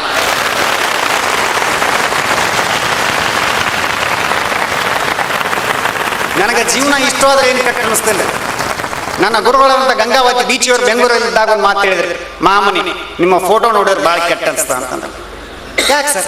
ಇಲ್ಲ ಇನ್ವಿಟೇಷನ್ದಾಗ ಅಥವಾ ಯಾವುದಾದ್ರೂ ಕಟೌಟ್ಗಳಲ್ಲಿ ನೋಡ್ತೀನಲ್ಲ, ಮಾಮನಿ ಫೋಟೋ ಚೆನ್ನಾಗಿ ಬಂದಿಲ್ಲ ಅಂತ ಕೆಟ್ಟ ಅನಿಸ್ತದ. ಅದಕ್ಕೇನು ಮಾಡ್ಬೇಕು ಸರ್? ನಾನು ಒಂದು ಒಳ್ಳೆ ಫೋಟೋ ಸ್ಟುಡಿಯೋ ತೋರಿಸ್ತೀನಿ, ಅಲ್ಲಿ ಫೋಟೋ ತೆಗೆಸ್ಕೊ ಮೆಜೆಸ್ಟಿಕ್ನಲ್ಲಿ ಒಳ್ಳೇದಾಗ್ತದೆ ಅಂದ್ರೆ ಬೆಂಗಳೂರಾಗ. ಆಯ್ತು ಸರ್ ಕೊಡಿ ಅಂತೇಳಿ ಮೆಜೆಸ್ಟಿಕ್ನಾಗ ಒಂದು ಫೋಟೋ ಸ್ಟುಡಿಯೋಕ್ಕೆ ಹೋದೆ. ಅಲ್ಲಿ ಫೋಟೋ ತೆಗೆದಂಥ ವ್ಯಕ್ತಿ ಸುಮ್ಮನೆ ಫೋಟೋ ತೆಗಿಲಿಲ್ರಿ. ನಾನು ನೋಡಿ ಏನೇನು, ಮಹಾಮನಿಯರು ನೀವ್ಯಾಕೆ ಮಾಡಲಿಂಗ್ ಮಾಡಬಾರ್ದು, ನನಗೆ ದಿಕ್ಕ ತಪ್ಪಿದಂಗೆ ಐತೆ, ದಿಕ್ಕ ತೋರಿಸ್ದಂಗೆ ಐತೆ ನನಗೆ. ಅಲ್ರಿ ನನ್ನ ದೇಹ ಸ್ಥಿತಿ ನೋಡಿ ಮಾತಾಡ್ರಿ ಅಂದೆ ನಾನು. ನಿಮ್ಮ ದೇಹ ಸ್ಥಿತಿ ನೋಡಿ ಮಾತಾಡಕತ್ತೇನ್ರಿ, ನೀವ್ಯಾಕೆ ಮಾಡಲಿಂಗ್ ಕ್ಷೇತ್ರಕ್ಕೆ ಬರಬಾರ್ದು ಅಂತ. ನಾನು ನಿಮ್ಗೆ ಅಡ್ವರ್ಟೈಸ್ಮೆಂಟ್ಗಳು ಸಿಗ್ತಾವ, ಅದರಿಂದ ನೀವು ಲಕ್ಷಾಧೀಶ ಆಗ್ಬೋದು, ಕೋಟ್ಯಾಧೀಶ ಆಗ್ಬೋದು ಅಂತ. ನಾನು ಕೇಳಿದೆ, ನನಗೆ ಅಡ್ವರ್ಟೈಸ್ಮೆಂಟ್ ಯಾರು ಕೊಡ್ತಾರೆ ಅಂತ ನಾನು ಅಂದೆ. ನೀವು ಅನ್ನಿ ಸರ್, ಒಂದು ಅಡ್ವರ್ಟೈಸ್ಮೆಂಟ್ ನನ್ನ ಹತ್ರ ಐತಿ, ನಾನು ಕೊಡ್ತೀನಿ. 1 ತಿಂಗಳಾದ್ಮೇಲೆ ಬೆಂಗಳೂರಾಗ ಬಂದು ನೋಡ್ರಿ ಎಲ್ಲ ಕಡೆ ನಿಮ್ದ ಫೋಟೋ ನಿಮ್ದ ಕಟೌಟು ಅಂತ.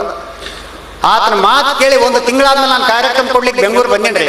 ಬಸ್ ಇಳಿದ ಕೂಡಲೇ ನೋಡ್ತೀನಿ ಬಸ್ ಸ್ಟ್ಯಾಂಡ್ ಕಂಪೌಂಡಿಂಗ್ ಅಂತ. ಖುಷಿ ಆಯ್ತು ನನಗೆ. ಎಲ್ಲಿ ಯಾದಗಿರಿ ಗುಲ್ಬರ್ಗ ಜಿಲ್ಲೆ ಒಬ್ಬ ಸಾಮಾನ್ಯವಾದ ಉತ್ತರ ಕರ್ನಾಟಕದ ಯುವಕನ ಫೋಟೋ ಬೆಂಗಳೂರು ಅಂತ ಮಹಾನಗರದಲ್ಲಿ ಬಂತು ಅಂತೇಳಿ ಒಂದು ಖುಷಿ ನನಗೆ. ನಾನು 1 ಗಂಟೆಗಳ ಕಾಲ ನನ್ನ ಫೋಟೋ ಎಲ್ಲೆಲ್ಲಿ ಹೆಚ್ಚಿದ್ದಾರೆ ಅಂತ ನೋಡಿ ಕೂತೋದೆ. 1 ಗಂಟೆಯ ನಂತರ ನಾನು ಮಾಡಿದಂಥ ಒಂದೇ ಒಂದು ತಪ್ಪಂದ್ರೆ, ನನ್ನ ಫೋಟೋ ಯಾವ ಅಡ್ವರ್ಟೈಸ್ಮೆಂಟ್ಗಾಗಿ ಯೂಸ್ ಮಾಡ್ಯಾರ ಅಂತ ಸಮೀಪ ಹೋಗಿ ನೋಡಿದೆ. ಯಾವ ಅಡ್ವರ್ಟೈಸ್ಮೆಂಟ್ಗೆ ಯೂಸ್ ಮಾಡಕಂತ ಧೂಮಪಾನ ಆರೋಗ್ಯಕ್ಕೆ ಹಾನಿಕರ. ಬೀಡಿ ಮತ್ತು ಸಿಗರೇಟ್ ಸೇರಿದ್ರೆ ಸಾಯ ಮುಂದಾಗ ಹಿಂಗಾಗ್ತಾನೆ ಅಂತ ತೋರ್ಸಕ್ಕೆ ಫೋಟೋ ಯೂಸ್ ಮಾಡ್ಯಾರ. ಎಂತೆಂಥ ಜನ ಸ್ವಾಮಿ ಅಬಾಬಾ. ಬೆಂಗಳೂರಲ್ಲಿ ಕೆಲವೊಂದು ಅನಾಹುತಗಳನ್ನು ಅನುಭವಿಸ್ತೀನಿ ನಾನು. ಒಬ್ಬರು ಕನ್ನಡ ಸಂಘದವ್ರು ಒಂದು ಕಾಂಟ್ಯಾಕ್ಟ್ ಮಾಡಿದ್ರು, ಮಾಮನಿ ನಮ್ಮ ಕನ್ನಡ ಸಂಘದ ಅಂತ ಹಾಸ್ಯ ಸಂಜೆ ನಡೆಸಿಕೊಡ್ಬೇಕಂತ. ಆಯ್ತು ಸರ್, ನಿಮ್ಮ ಸಂಭಾವನೆ ಎಷ್ಟು ಅಂತ ಕೇಳಿದ್ರು. ಸಂಭಾವನೆ 2 ಮಾಸ ಸರ್, ನನ್ನ ಜೊತೆ ಇನ್ನೊಬ್ಬ ಕಲಾವಿದರು ಯಾರು ಬರ್ತಾ ಇದ್ದಾರೆ ದಯವಿಟ್ಟು ತಿಳಿಸಿದ್ದೆ ನಾನು. ಅದಕ್ಕೆ ಅವ್ರು ಅಂದರು, ನಿಮ್ಮ ಜೊತೆ ಇನ್ನೊಬ್ಬ ಕಲಾವಿದರು ಗಂಗಾವತಿ ಪ್ರಾಣೇಶ್ವರ್ ಬರ್ತಾ ಇದ್ದಾರೆ. ಇಷ್ಟಂದ ಕೂಡಲೇ ನಾನಂದೆ, ಗಂಗಾವತಿ ಬೇರೆ ಯಾರಲ್ಲ ಸ್ವಾಮಿ, ನನ್ನ ಗುರುಗಳು. ಅವ್ರು ಎಷ್ಟು ತಗೊಂತಾರೆ ಸಂಭಾವನೆ, ಅದಕ್ಕಿಂತ ಒಂದು 100 ರೂಪಾಯಿ ಕಡಿಮೆ ಕೊಡಂದೆ ನಾನು. ಇಷ್ಟಂದ ಕೂಡಲೇ ನಾನು ಬುಕ್ ಮಾಡಕ್ ಬಂದಂತ ವ್ಯಕ್ತಿ ನನ್ನೊಂದು ಡ್ಯಾನ್ಸ್ ಮಾಡಕ್ ಸ್ಟಾರ್ಟ್ ಮಾಡಿದ್ದಾರೆ. ಯಾಕೆ ಸರ್ ಡ್ಯಾನ್ಸ್ ಮಾಡ್ತಾ ಇದ್ರಿ ಅಂದೆ ನಾನು. ಏನಿಲ್ರಿ ಮಾಮನಿ, ಗಂಗಾವತಿ ಬೀಚ್ ಅವ್ರು ತಗೊಳ್ಳೋದ 100 ರೂಪಾಯಿ ಅಂದ. ಅಂದ್ರೆ ಅದನ್ನ ನನಗೆ ಕುಗ್ಸಾಟ ಬಂದ್ರೆ ಖುಷಿ ಆಗಿರ್ತೀರಿ ಪಾಪ. ಎಂತ ಅನಾಹುತಗೊಳ್ರಿ ಬಾಬಾ. ನನ್ನದಾಯ್ತು, ಪ್ರಾಣೇಶ್ವರದಾಯ್ತು. ನಾವು ಮಾತಿನಲ್ಲಿ ಹಾಸ್ಯವನ್ನು ಮಾಡ್ತೀವಿ. ಜೋಶಿ ಮಿಮಿಕ್ರಿ ಮೂಲಕ ಮಾಡಿದ ಮಾತಿನಲ್ಲಿ ಯಾವ ತರ ಹಾಸ್ಯ ಇದೆ ಅಂತಂದ್ರೆ, ಬೀಚ್ ಅವರು ಒಂದ್ಸಲ ಮನೆ ಮುಂದೆ ನಿಂತಾಗ ಒಬ್ಬ ಹೆಣ್ಮಗಳು ಹೋಗ್ತಾ ಇಲ್ಲ ಅಂತ ಬಳ್ಳಾರಿ. ಆ ಹೆಣ್ಮಗಳಿಗೆ ಕೇಳಿದ್ರು ಏನಂತೇಳಿ, ಹೆಂಗದನವಾ ನಿನ್ನ ಗಂಡ ಅಂತ ಕೇಳಿದ್ರು. ಅದಕ್ಕೆ ಆ ಹೆಣ್ಮಗಳು ಅವ್ನು ಸಿಟ್ಟು ಬಂತ, ಏನ್ರಿ ನನ್ನ ಗಂಡಿಗೆ ಏಕೋಚಂದ ಮಾತಾಡಿಸ್ತೇನೆ ನೀನು, ಬಹುಚಂದ ಮಾತಾಡ್ಸಲ್ಲ. ಇಷ್ಟ ಅಂದ್ಕೊಳ್ಳಿ ಬೀಚ್ ಅವ್ರು ಬಹುಚಂದ ಮಾತಾಡ್ಸಿರ. ಏನಂತೇಳಿ, ಹೆಂಗದರವಾ ನಿನ್ನ ಗಂಡಂದ್ರು ಅಂತ ಕೇಳಿದ್ರಂತ. ಒಂದು ಮಾತು ಹೆಚ್ಚು ಕಡಿಮೆ ಆದ್ರೆ ನಮ್ಗೆ ಹಾಸ್ಯ ಸಿಗ್ತದೆ. ಮಾತಿನ ಮರ್ಮನೆ ಹಂಗಿರ್ತದೆ. ಚಂಪಾ ಅವರು ಒಂದು ಘಟನೆ ಹೇಳಿದ್ದು ಪ್ರಸಂಗ ಪ್ರಾಣೇಶ್ವರ ನಾವು ನೆನಪು ಮಾಡ್ಕೊತ ಇದೀವಿ ನಾವು. ಏನಪ್ಪ ಅಂತಂದ್ರೆ, ಒಂದ್ಸಲ ಮಗ ತಂದಿ ಕಾಡಿಸ್ತಾ ಇದ್ನ. ಏನಂತೇಳಿ, ಅಪ್ಪ ನನಗೆ ಬೂಟ್ ಕೊಡ್ಸು, ಬೂಟ್ ಕೊಡ್ಸು, ಬೂಟ್ ಕೊಡ್ಸು. ಅವರಪ್ಪ ಒಟ್ಟು ಬೂಟ ಕೊಡಿಸ್ಲಿಲ್ಲ. ಸಿಟ್ಟು ಬಂತು ಮಗನಿಗೆ. ತಂದಿಗೆ ಏನ್ ಅನ್ಬೇಕ್ರಿ, ಅಪ್ಪ ನೀ ಬೂಟ್ ಕೊಡಿಸ್ದೆ ನಾ ಏನ್ ಚಪ್ಪಲಿ ತಗೋಲ್ಲ ಅನ್ನ. ಇದ್ರ ಮಾತಿನ ಮರ್ಮ ಏನ್ರಿ, ನೀ ಬೂಟ್ ಕೊಡಿಸ್ಲಿಕ್ಕಂತಂದ್ರ ನನಗೆ ಚಪ್ಪಲಿ ತಗೊಂತೀನಿ ಅಂತ ಅಂಬಲೆಕ್ಕ ಹೊಡಿಲಕ್ಕಲ್ರಿ. ಮಾತಿನಲ್ಲಿ ಬಹಳ ಹಾಸ್ಯ ಇರ್ತದೆ ಬಂಧುಗಳು. ಎಲ್ಲಾದ್ರೂ ಕನ್ಯೆ ನೋಡ್ಲಕ್ ಹೋದಾತ್ನಾಗ ನೋಡ್ರಿ, ಒಂದ್ಸಲ ಒಬ್ಬ ಹುಡುಗ ಕನ್ಯೆ ನೋಡ್ಲಕ್ ಹೋಗಿದ್ದೆ. ನೋಡಕ್ ಹೋಗೋ ಸಂದರ್ಭದಲ್ಲಿ ಗಂಡಿನ ಮನೆಯವ್ರಿಗೆ ಅನಿಸ್ತು, ನಾಳೆ ಜೀವನ ಮಾಡ ಆ ಹುಡುಗ ನಾವು ಮಾತಾಡೋದು ಚಲೋ ಅಲ್ಲ, ಆ ಹುಡುಗ ಹಚ್ಬೇಕಂತ ತಿಳ್ಕೊಂಡು ಕನ್ಯೆ ಮುಂದೆ ಬಂದ ತಕ್ಷಣ, ನೀ ಜೀವನ ಮಾಡೋ ನೀನು ಮಾತಾಡಂತಂದ. ಇವನಿಗೆ ಏನು ಮಾತಾಡ್ಬೇಕು ಅನ್ನೋದು ಗೊತ್ತಾಗ್ಲಿಲ್ಲ. ಗದ್ದಲಿಗೆ ಬಿದ್ಬಿಟ್ಟ. ಸೂಟು ಟೈ ಎಲ್ಲ ಹಾಕೊಂಡಿದ್ದ. ಟೈ ಹಿಂಗೆ ಮಾಡ್ಕೊಂತ, ತಂಗಿ ನಿನ್ನ ಹೆಸರೇನು ಅಂದ. ಸತ್ಯ ಬಂದ್ಲ. ಅದಕ್ಕೆ ಎಲ್ಲಿ ಏನು ಮಾತಾಡೋದು ಅನ್ನೋದು ಗೊತ್ತಿರ್ಬೇಕು ಬಂಧುಗಳೇ. ಕೆಲವೊಂದು ಜನಕ್ಕೆ ರಾಜಕಾರಣಿಗಳಿಗೆ ಎಲ್ಲಿ ಏನು ಮಾತಾಡಬೇಕು ಅನ್ನೋದು ಗೊತ್ತಿರಂಗಿಲ್ಲ. ಒಂದು ಸಂಘದ ಉದ್ಘಾಟನೆ ಇತ್ತು. ಸಂಘ ಯಾವುದಂತಂದ್ರೆ ವಿಧಿ ಬೇರೆ ಸಂಘ. ಗಂಡನನ್ನು ಕಳೆದುಕೊಂಡಂತ ಹೆಣ್ಮಕ್ಳು ಒಂದು ಸಂಘ ಮಾಡಿಕೊಂಡಿದ್ರು. ಆ ಸಂಘವನ್ನು ಉದ್ದೇಶಿ ಆ ರಾಜಕಾರಣಿ ಮಾತಾಡಕತ್ತಿದ್ದ. ಏನಂತೇಳಿ, ನೀವು ಇಷ್ಟು ಕಡಿಮೆ ಸಂಖ್ಯೆಯಲ್ಲಿ ಸೇರಿ ನೋಡಿ ನನಗೆ ಬಹಳ ದುಃಖ ಅನಿಸ್ತದ. ನಿಮ್ಮ ಸಂಖ್ಯೆ ಇನ್ನೂ ಜಾಸ್ತಿ ಆಗೋದು. ಇವತ್ತ ನನ್ನ ಹೆಂಡತಿಗೆ ನೀ ಸಂಘದ ಸದಸ್ಯ ಆಗಂತ ಒಂದು. ಇದು ಮಾತಿನಲ್ಲಿ ವ್ಯತ್ಯಾಸ ಆದಾಗಿಂತ ಪ್ರಸಂಗಗಳು ಸಿಗ್ತಾವ ಬಂಧುಗಳು. ನೋಡ್ರಿ, ದಾರಿಯಲ್ಲಿ ಹೋಗ್ತಾ ಇರ್ಬೇಕಾದ್ರೆ ನಮ್ಗೆ ಹಾಸ್ಯ ಪ್ರಸಂಗಗಳು ಸಿಗ್ತಾವ. ಕೆಲವೊಂದು ಜನಕ್ಕೆ ದಾರಿಯಲ್ಲಿ ಹೋಗ್ತಾ ಇರ್ಬೇಕಾದ್ರೆ ಕೆಲವೊಂದು ಎಡವಟ್ಟುಗಳು ಆಗ್ತಾವ್ರಿ. ಒಬ್ಬ ವ್ಯಕ್ತಿ ಸ್ಕೂಟರ್ ಮೇಲೆ ಹೋಗ್ತಾ ಇದ್ದ, ಸ್ಕೂಟರ್ ತಗೊಂಡು ಹೋಗ ಮುಂದಾಗ ಹೋಗ್ಬೇಕಿ ಹೆಣ್ಮಗಳು ತಲೆ ಸುತ್ತ ಬಂದು ಬಿದ್ದುಬಿಟ್ಟು, ತಲೆ ಸುತ್ತ ಬಂದು ಬಿದ್ದಾಳ ಅಂತ ತಿಳ್ಕೊಂಡು ಆಕೆಗೆ ಹಾಸ್ಪಿಟ್ಲಿಗೆ ಕರ್ಕೊಂಡು ಹೋದ ತಕ್ಷಣ ಡಾಕ್ಟರ್ ಚೆಕಪ್ ಮಾಡಿದ್ರು. ಆ ಹೆಣ್ಮಗಳು ಪ್ರೆಗ್ನೆಂಟ್ ಇದೆ. ಡಾಕ್ಟರ್ ಹೇಳಿದ್ರು, ನೀವು ತಂದೆ ಆಗ್ತಿದ್ರ ಅಂತ. ಅವನಿಗೆ ಗಾಬರಿ ಆಗಿದ್ರು, ನನಗೆ ಇದಕ್ಕೆ ಸಂಬಂಧ ಇಲ್ಲ ಅಂತ.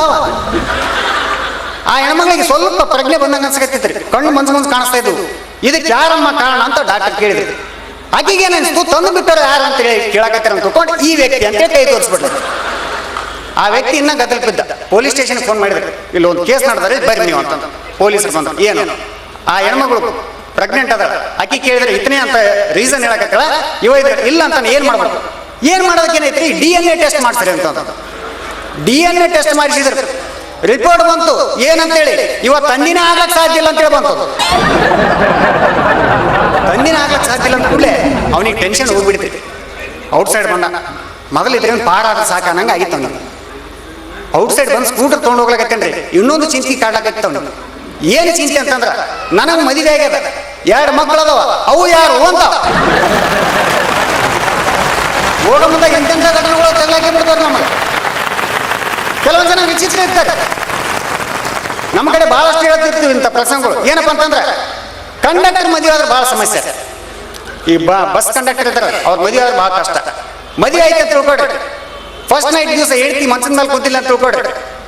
ಕಂಡಕ್ಟರ್ ಹೋಗಿ ಗಂಡ ಅದಾವ, ಕಂಡಕ್ಟರ್ ಹೋಗಿ ಸುಮ್ಮನೆ ಮಾತಾಡ್ಸಂಗಿಲ್ಲ. ಏನಂತಾನ, ಸ್ವಲ್ಪ ಆ ಕಡೆ ಕೊಡು, ಇನ್ನೊಂದು 4 ಸೀಟ್ ಇಲ್ಲಿ ಕೊಡ್ತಾವಂತ ನಾವು. ಅವ್ರದ್ದೊಂದು ಕಂಡಕ್ಟರ್ ಗುಂಗ್ರಿ ಅದು ಡ್ಯೂಟಿ ಮುಗಿದ್ರು ಅಂತ ಎಫೆಕ್ಟ್ ಹೋಗಿರಂಗಿಲ್ಲ ಅದು. ಒಬ್ಬ ಹೆಣ್ಮಗಳು ಏನ್ ಮಾಡಿದ್ದು, ಕೋರ್ಟ್ ಹತ್ರ ಬಂದು ಲಾಯರ್ ಬಿಟ್ಟಾರ. ಏನಮ್ಮ ಯಾಕೆ ಬಂತಿದ್ದಿ, ನನಗೆ ಡೈವರ್ಸ್ ಬೇಕಾಗಿದೆ. ಅಯ್ಯೋ 1 ತಿಂಗಳಾಯ್ತಲ್ಲ ಮದುವೆ ಆಗಿ ನಿಂತು, ಆಗ್ಲೇ ಡೈವರ್ಸಾ? ಇಲ್ಲ ನನ್ನ ಗಂಡಗೆ ಹೊಂದಾಣಿಕೆ ಆಗೋದ್ರಿ, ಡೈವರ್ಸ್ ಬೇಕು. ಏನು ಹೊಂದಾಣಿಕೆ? ಮಾನಿನ ಗಂಡ ಕಬಡ್ಡಿ ಆಟಗಾರ, ಅಂತ ಆಟಗಾರ ಅದನ, ಭಾಳ ರಾಜ್ಯಕ್ಕೆ ಫೇಮಸ್ ಆಗ್ಯಾನ, ಅಂತವ್ನಿಗೆ ಯಾಕೆ ಡೈವರ್ಸ್ ಕೊಡಕತ್ತಿ? ಅದೇ ನನಗೆ ಎಫೆಕ್ಟ್ ಆಗ್ಯದ ಕಬಡ್ಡಿ ಆಟಗಾರ ಇದ್ದು. ಯಾಕೆ ಏನಾಗ್ಯದ? ಕಬಡ್ಡಿ ಕಬಡ್ಡಿ ಕಬಡ್ಡಿ ಅಂತಾನೆ ಮುಟ್ಟತಾನ ಹೊಡೆ ಹೋಗ್ತಾನ, ಕಬಡ್ಡಿ ಕಬಡ್ಡಿ ಅಂತಾನೆ ಮುಟ್ಟತಾನ ಹೊಡೆ ಹೋಗ್ತಾನ. ಇನ್ನ ತನಕ ಮನಿ ಬರೋಲ್ಲ, ಸಂಸಾರ ನಡೆಸೋಲ್ಲ ಅಂತವ್ನ ಕಡೆಗೆ ನಾನೇನ್ ಮಾಡ್ಲಿ? ಇವು ಎಲ್ಲೆಲ್ಲಿ ಹೋಗ್ತೀವಿ ಅಲ್ಲಿ ಒಂದು ಆಸೆ ಪ್ರಸಂಗಗಳು ಸಿಗ್ತಾವ್ರೆ. ಕೆಲವೊಂದು ಗುಂಗುಗಳು ಇರ್ತಾವೆ, ಆ ಗುಂಗುಗಳು ಬಿಡಿಸ್ಬಿಡ್ತಾರೆ. ಒಂದು ಪ್ರಸಂಗ ನಡೀತಿ, ಒಬ್ಬವ ನಾನು ಚಲೋ ಡಾಕ್ಟರ್ ಇದ್ದೇನೆ ಅಂತ ಒಂದು ಕಲ್ಪನೆ ಇದೆ. ಅವ ಲೆಕ್ಕ ಹಾಕೊಂಡ, ನಾನು ಚಲೋ ಡಾಕ್ಟರ್ ಇದ್ದೀನಿ, ನಾನೇನು ಮಾಡಿದ್ರೆ ಚಲೋ ಅನಿಸ್ತದ. ಏನು ಮಾಡಿದೆ, ಒಂದು ಮದುವೆ ಆಗ ಪಾಪ, ಮದುವೆಗೆ ಹೊಸದಾಗಿ ಲಗ್ನ ಆದ ತಕ್ಷಣ ಹನಿಮೂನ್ಗೆ ಅಂತೇಳಿ ಗುಲ್ಬರ್ಗ ಟು ಬೆಂಗಳೂರು ಮೈಸೂರು ಕಡೆಗೆ ಟ್ರೈನಲ್ಲಿ ಕುಂತ್ಕೊಂಡ. ಟ್ರೈನ್ ಮೂವ್ ಆದ ತಕ್ಷಣ ಏಳ್ತಿಗೆ ಡೌಟ್ ಮಾಡ್ತು, ನನ್ನ ಗಂಡ ಚಲೋ ಡಾಕ್ಟರ್ ಹೌದಲ್ಲ, ಟೆಸ್ಟ್ ಮಾಡ್ಬೇಕಂತ ತಿಳ್ಕೊಂಡು ಗಾಡಿ ಮೂವ್ ಆದ ತಕ್ಷಣ ಏಳ್ತಿ ಅಂದ, ರೀ ಸ್ವಲ್ಪ ಯಾಕೋ ನನಗೆ ಇಲ್ಲಿ ಕೈ ನೋಯ್ತದೆ ಅಲ್ಲೊಂದು ಕಿಸ್ ಮಾಡಿದೆ, ಕಡಿಮೆ ಆಯ್ತಾ? ಕಡಿಮೆ. ಗಾಡಿ ಮುಂದಕ್ಕೆ ಹೋಗ್ತಾ ಇದೆ, ರೀ ಯಾಕೋ ನನಗೆ ಇಲ್ಲಿ ಭುಜ ನೋಯ್ತದೆ ಅಲ್ಲೊಂದು ಕಿಸ್ ಮಾಡಿದೆ, ಕಡಿಮೆ ಆಯ್ತಾ?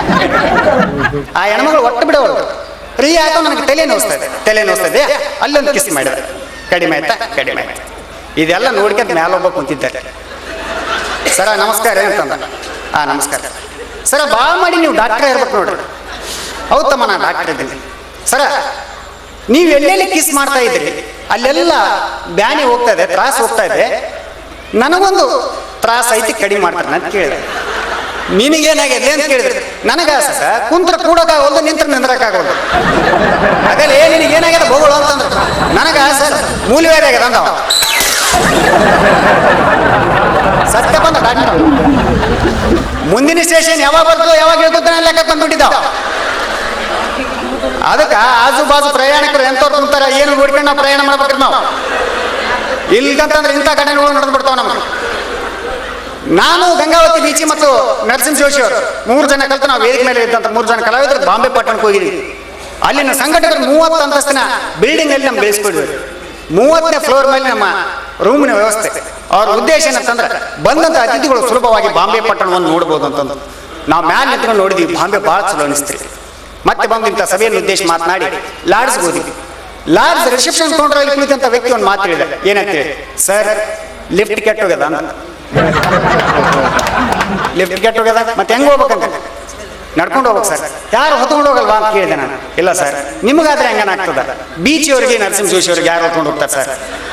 ಅವ್ರು ಭಾರತ ಆಳದಂಗಿಲ್ಲ, ನೀವು ಹೋಗ್ಬೇಕು ನಡ್ಕೊಂಡು ಅಂತಂದ. ನಾನು ಹಿಂದಕ್ಕೆ ತಿರುಗಿ ನೋಡೋಷ್ಟೇ ಜೋಶಿ ಮತ್ತು ಪ್ರಾಣೇಶ್ ಡಿಸ್ಕಸ್ ಮಾಡ್ತಾ ಇದ್ದೆ. ಸರ್ ಏನ್ ಡಿಸ್ಕಸ್ ಮಾಡ್ತಾ ಇದ್ರಿ ಹಂಗ? ಏನಿಲ್ಲ ಮಾಮನಿ, ನಾವು 30 ಅಂತಸ್ತು ನಡ್ಕೊಂಡು ಹೋಗೋದು ಭಾಳ ಕಷ್ಟ, ನಡೆದುಕೊಂಡು ಹೋಗೋದು ಕೂಡ ಟೈಮ್ ಪಾಸ್ ಆಗಬೇಕು. ಅದಕ್ಕಾಗಿ ನಾವು ಇಬ್ರು ಕೂಡಿ ಒಂದು ಪ್ಲಾನ್ ಮಾಡಿದ್ವಿ. ಏನ್ ಸರ್? ನಾನು ಬೀಚಿ ಕನಿಷ್ಠ 15 ಅಂತಸ್ತು ತನಕ ಹಾಸ್ಯದ ಬಗ್ಗೆನೇ ಮಾತಾಡ್ತೀನಿ, ಮಿಕ್ಕಿದ 15 ಅಂತಸ್ತು ಜೋಶಿ ಅವರು ಮಿಮಿಕ್ರಿ ಮಾಡ್ತಾರೆ. ಹಿಂಗಾದ್ರೆ ಏನಾಗ್ತದೆ, ಟೈಮ್ ಪಾಸ್ ಆಗ್ತದೆ, ನಡ್ಕೊಂಡು ಹೋಗೋದು ಗೊತ್ತಾಗಲ್ಲ ಅಂತಂದ್ರೆ ನಾನು ಕೇಳಿದೆ, ಸರ್ ನಾನೇನು ಮಾತಾಡೋದು ಬೇಡ ಅಂತ ನಾನು ಅಂದೆ. ಅದಕ್ಕೆ ಅವ್ರಂದ್ರು, ನೀ ಅಲ್ಲಿ ತನಕ ನಡ್ಕೊಂಡು ಬರೋದೇ ಒಂದು ದೊಡ್ಡ ಪವಾಡ, ನಿನಗೇನಾದ್ರೂ ಮಾತಾಡ್ಬೇಕನ್ನಿಸ್ದಾಗ ನಮ್ಮ ರೂಮ್ ಮುಂದಗಡೆ ನಿಂತಾಗ ಒಂದು ಮಾತು ಹೇಳ ಅಂತಂದ್ರೆ ಒಪ್ಪಿಕೊಂಡೆ. ಗಂಗಾವತಿ ಬೀಚ್ ಅವರು ಹಾಸ್ಯದ ಬಗ್ಗೆ ಮಾತಾಡಕ್ಕೆ ಸ್ಟಾರ್ಟ್ ಮಾಡಿದ್ರು. ನಾನು ನಡುವು ಬಾಯ್ ಹಾಕಿದೆ. ಸರ್ ದಯವಿಟ್ಟು ನನ್ನ ಮಾತು ಕೇಳ್ರಂದೆ. ಬೀಚ್ ಅವರು ಅಂದ್ರು, ಮಾಮನಿ ನಾನು ನಿನ್ನ ಗುರು ಆಗ್ತೀನಿ, ಗುರು ಶಿಷ್ಯನ ಮಾತಂತ ಕೇಳಂಗಿಲ್ಲ, ಸುಮ್ಮನೆ ಬಾಯಿ ಮುಚ್ಕೊಂಬ ಅಂತಂದ್ರೆ 15 ಅಂತಸ್ತು ಮುಗಿದೈತಿ. ಮಿಮಿಕ್ರಿ ಮಾಡ್ಲಕ್ಕೆ ನನ್ನ ಸ್ನೇಹಿತ ಸ್ಟಾರ್ಟ್ ಆದ. ಜೋಶಿ ದಯವಿಟ್ಟು ನನ್ನ ಮಾತು ಕೇಳಪ್ಪ ಅಂತಂದೆ. ಮಾಮನಿ ಮನುಷ್ಯ ಆದ್ಮೇಲೆ ಒಂದ್ಸಲ ಹೇಳಿ ತಿಳ್ಕೊಬೇಕು, ನೀನು ಪಶು ಅನ್ನೇನು ಬೇಗ ಬೇಗ ಹೇಳ್ಕೊಳಕ್ ಸುಮ್ಮನೆ ಬಾ ಅಂತಂತ. 30 ಅಂತಸ್ತು ಮುಗಿದೋಯ್ತು ಸರ್. ನನಗೆ ಅವಾಗ ನನ್ನ ಪಾಳೆ ಬಂತ. ನಮ್ಮ ಪ್ರಾಣೇಶ್ವರ ಉತ್ತರ ಕರ್ನಾಟಕ ಭಾಷೆಯಲ್ಲಿ ಬೈದ್ಬಿಟ್ಟು, ಲೇ ಉತ್ಸವ ಮಗನ, ಕೆಳಗಿನಿಂದ ಮ್ಯಾಲ ತನಕ ನೋಡು ಬಾಯಕ್ಕಂತ ನೋಡು ಡಿಸ್ಟರ್ಬ್ ಮಾಡ್ಕೊಂಡು ಹೊಂಟಿದಿ, ಏನು ಬೊಗಳದೈತಿ ಇಲ್ಲಿ ಬೊಗಳು ಅಂತಂದ. ಇಷ್ಟು ಚಂದ ಕೂಡಲೇ ಕೈ ಮುಗಿದು ಹೇಳಿದೆ, ಸರ ರೂಮ್ನ ಕೀ ಕೆಳಗೆ ಬಿಟ್ಟು ಬಂದಿವಂದೆ ನಾನು.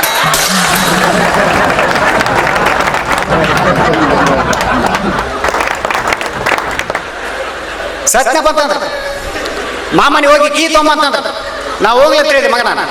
ಯಾಕೆ ತಪ್ಪೆಲ್ಲ ಮಂದಿ ಮಾಡಿ ಎಲ್ಲ ಮಂದಿ ಓಸಂತ ನನ್ನ ಲೆಕ್ಕ. ಮತ್ತೆ ಓಸು ಜನ ಕೆಳಗೆ ಇಳ್ಕೊಂಡ್ ಬಂದಿವ್ರು ನಾವು. ಇವು ಸಹಜವಾಗಿ ಸಿಗ್ತಕ್ಕಂಥ ಹಾಸ್ಯ ಪ್ರಸಂಗಗಳು ಬಂಧುಗಳೇ. ನನಗೂ ಒಂದು 5 ವರ್ಷದಿಂದ ಜೀವನ ಭಾಳ ಕೆಟ್ಟ ಅನ್ಸಿತ್ತು.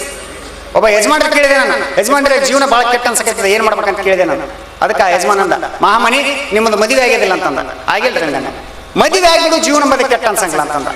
ಆ ಪುಣ್ಯಾತ್ಮನ ಮಾತು ಕೇಳಿ 5 ವರ್ಷದಿಂದ ನಾನು ಮದುವೆ ಆಗೇನಿ. ಮದುವೆ ಆದ್ಮೇಲೆ ಇಷ್ಟು ತ್ರಾಸ ಬಂದು ನನಗೆ ಗೊತ್ತಿದ್ದಿಲ್ಲ. ನಾನು ಮದುವೆ ಆದಾಗ 48 kg ಇದ್ದೆ, ಈಗ 44 kg ಬಂದೈತಿ.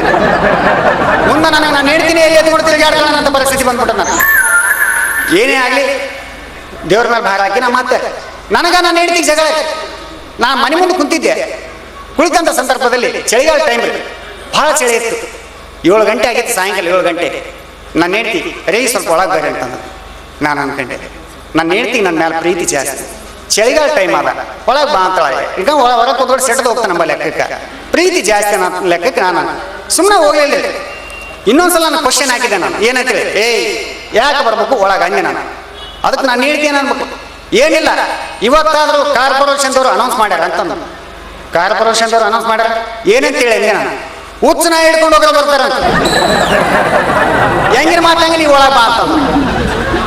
ಈ ಮಾತು ಅನ್ಸ್ಕೊಂಡು ನಾನು ಸುಮ್ಮ ಕೂಡ ಮಗ ನಾನು ಏನಂತೇಳಿ ಕಾರ್ಪೊರೇಷನ್ದವ್ರು ಅನೌನ್ಸ್ ಮಾಡೋ ಮುಂದೆ ಚಲೋ ಕೇಳ್ಕೋಬೇಕಾಗಿತ್ತು.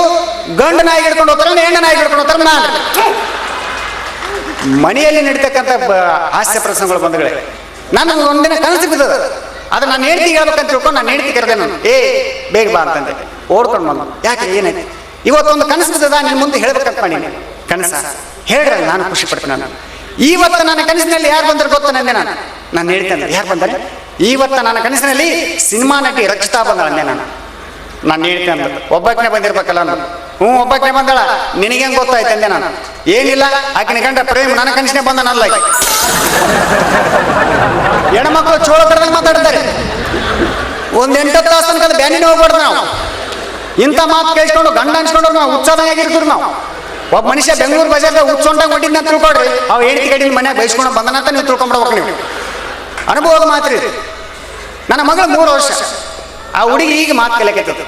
ಆ ಹುಡುಗಿ ನನ್ನ ಹೆಂಡತಿ ಒಂದು ಒತ್ತಡ ಹಾಕಿದ್ದೆ. ಏನಂತೇಳಿ ಆಕೆ ಬಾಯಿಂದ ನನ್ನ ಮೊದಲ ಶಬ್ದ ಮಮ್ಮಿ ಅಂತೇಳಿ ಕರೆಸ್ಕೊಂತೀನಿ, ಅಮ್ಮ ಅಂತೇಳಿ ಅಲ್ಲ ಅಂದು. ನಾನು ಬೈದಿ, ಮಮ್ಮಿ ಅಂದ್ರೆ ಇಂಗ್ಲೀಷ್ ದೆವ್ವ ಅಂದಂಗ. ಮೊದಲ ನೀ ದೆವ್ವ ಕಣ್ಣಾಗ ಹಾಕ್ತಿದ್ದಿ, ಬ್ಯಾಡ ಅಂತಂದೆ ಸುಮ್ ತಮಾಷೆ. ಅದಕ್ಕೆ ನಾನು ಹೇಳ್ತಿ ಸಿಟ್ಟು ಮಾಡ್ಕೊಂಡ್ರೆ ಚಿಂತಿಲ್ಲ ಅಂತ ಅನ್ಕೊಂಡು ನಾನು ಹೇಳ್ತೇನೆ, ನಾ ದೆವ್ವ ಕಂಡು ಚಿಂತಿಲ್ರಿ, ನಾ ಕರ್ಸ್ಕೊಳ್ಳೋದ ಮಮ್ಮಿ ಅಂದ್ರು. ನೋಡು ನಿನ್ನ ಮನಸ್ಸು ಅಂತ ನನ್ನ ಮಗಳಿಗೆ ಕರ್ಕೊಂಬಂದು ನಾನು ಹೇಳ್ತಿ ಮುಂದಿಲ್ಸೆ. ನಾನು ಹೇಳ್ತಿ ಒತ್ತಡ ಹಾಕಿದ್ವಿ. ಏನಂತೇಳಿ ಮಮ್ಮಿ ಏನು ಮಮ್ಮಿ ಏನು ಮಮ್ಮಿ ಏನು ಅಂದು. ನನ್ನ ಮಗಳಿಗೆ ಒಂದೇ ಟೈಮಿಗೆ ಮಮ್ಮಿ ಅಂತೇಳಿ ಅನ್ನಕ್ಕಾಗಲಿಲ್ಲ. ಅದು ಕನ್ಫ್ಯೂಸ್ ಆಗಿ ಎಮ್ಮಿ ಅಂತದ್ದು.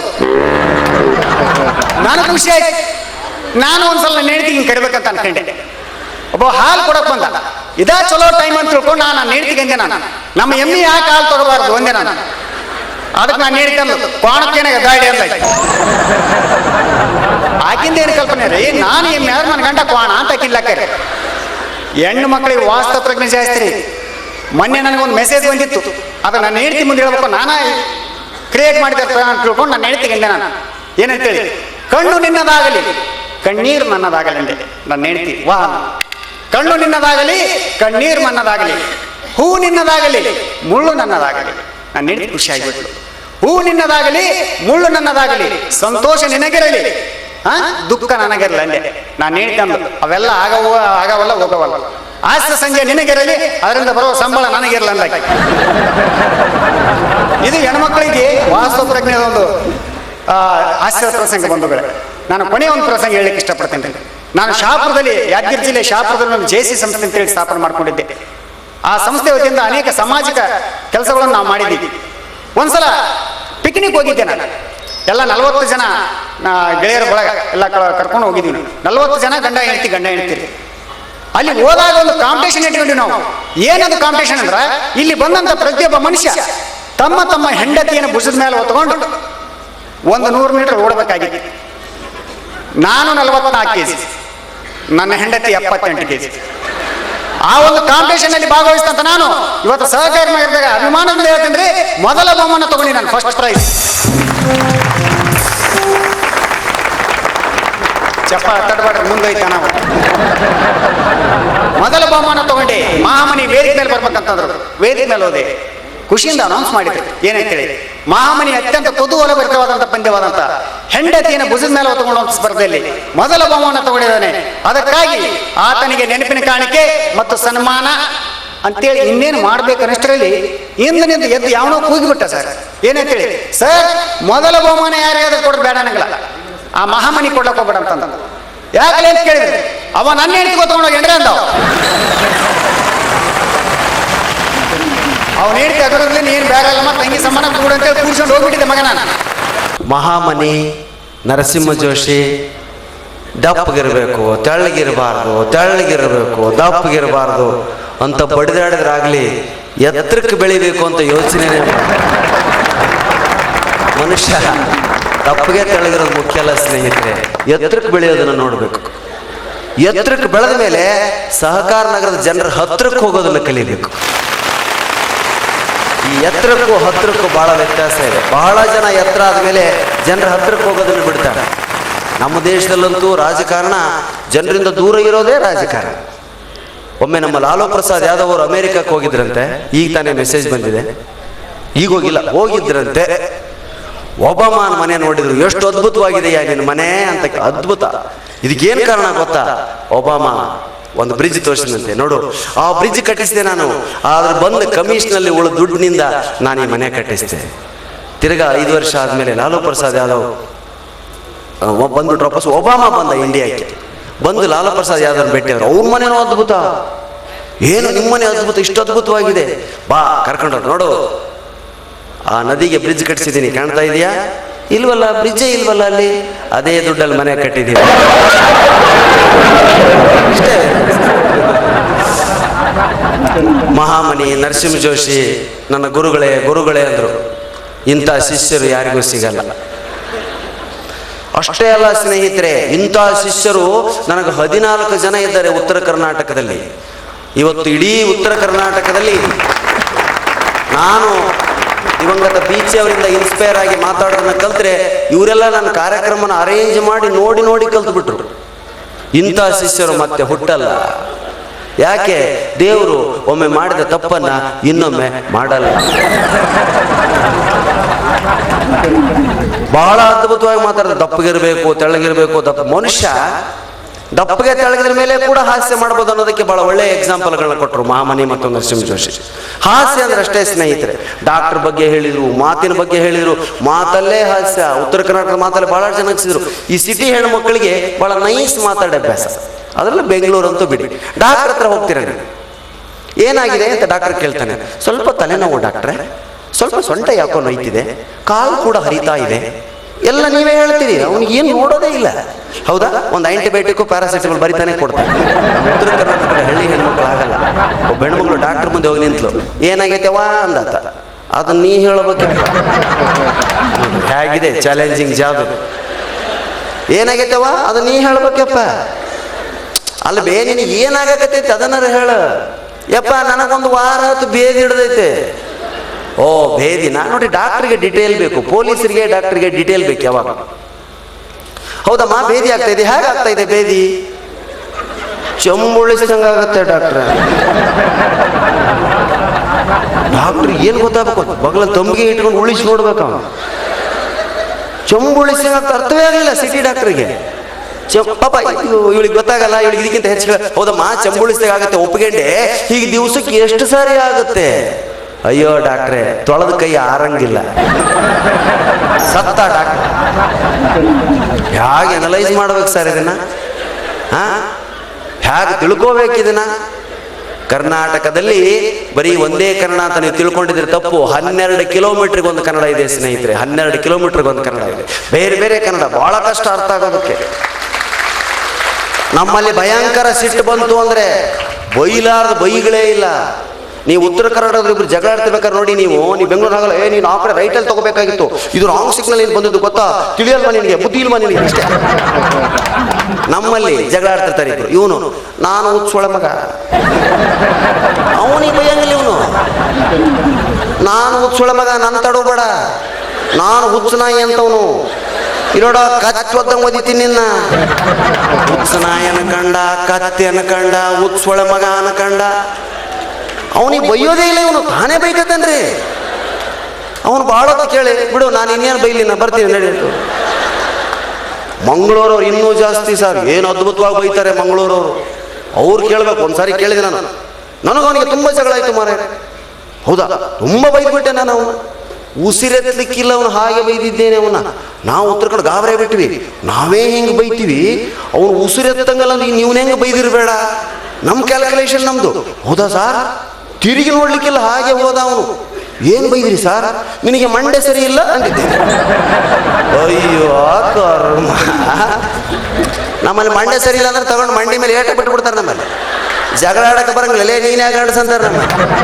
ನಮ್ಮಲ್ಲಿ ಜಗಳ ಆಡೋದನ್ನ ಗಂಡಸ. ಎಷ್ಟು ವ್ಯತ್ಯಾಸ ಇದೆ ಮಾತಲ್ಲಿ, ಹಾಸ್ಯದಲ್ಲಿ, ಭಾಷೆಯಲ್ಲಿ. ಇವೆಲ್ಲ ಈಗೊಂದು 10 ವರ್ಷದಿಂದ ಸ್ನೇಹಿತರೆ, ನಾನು ಬೀಚಿಯವರ ಕೃತಿಗಳಿಂದ ಪ್ರೇರೇಪಣೆಯನ್ನು ಪಡೆದು ಮಾತಾಡ್ಲಿಕ್ಕೆ ಕಲ್ತಂತವನು. ಬೀಚಿ ಸಾಹಿತ್ಯ ಓದಿ ಇವತ್ತು ನಮ್ಮ ಜನ ಓದ್ತಾ ಇಲ್ಲ.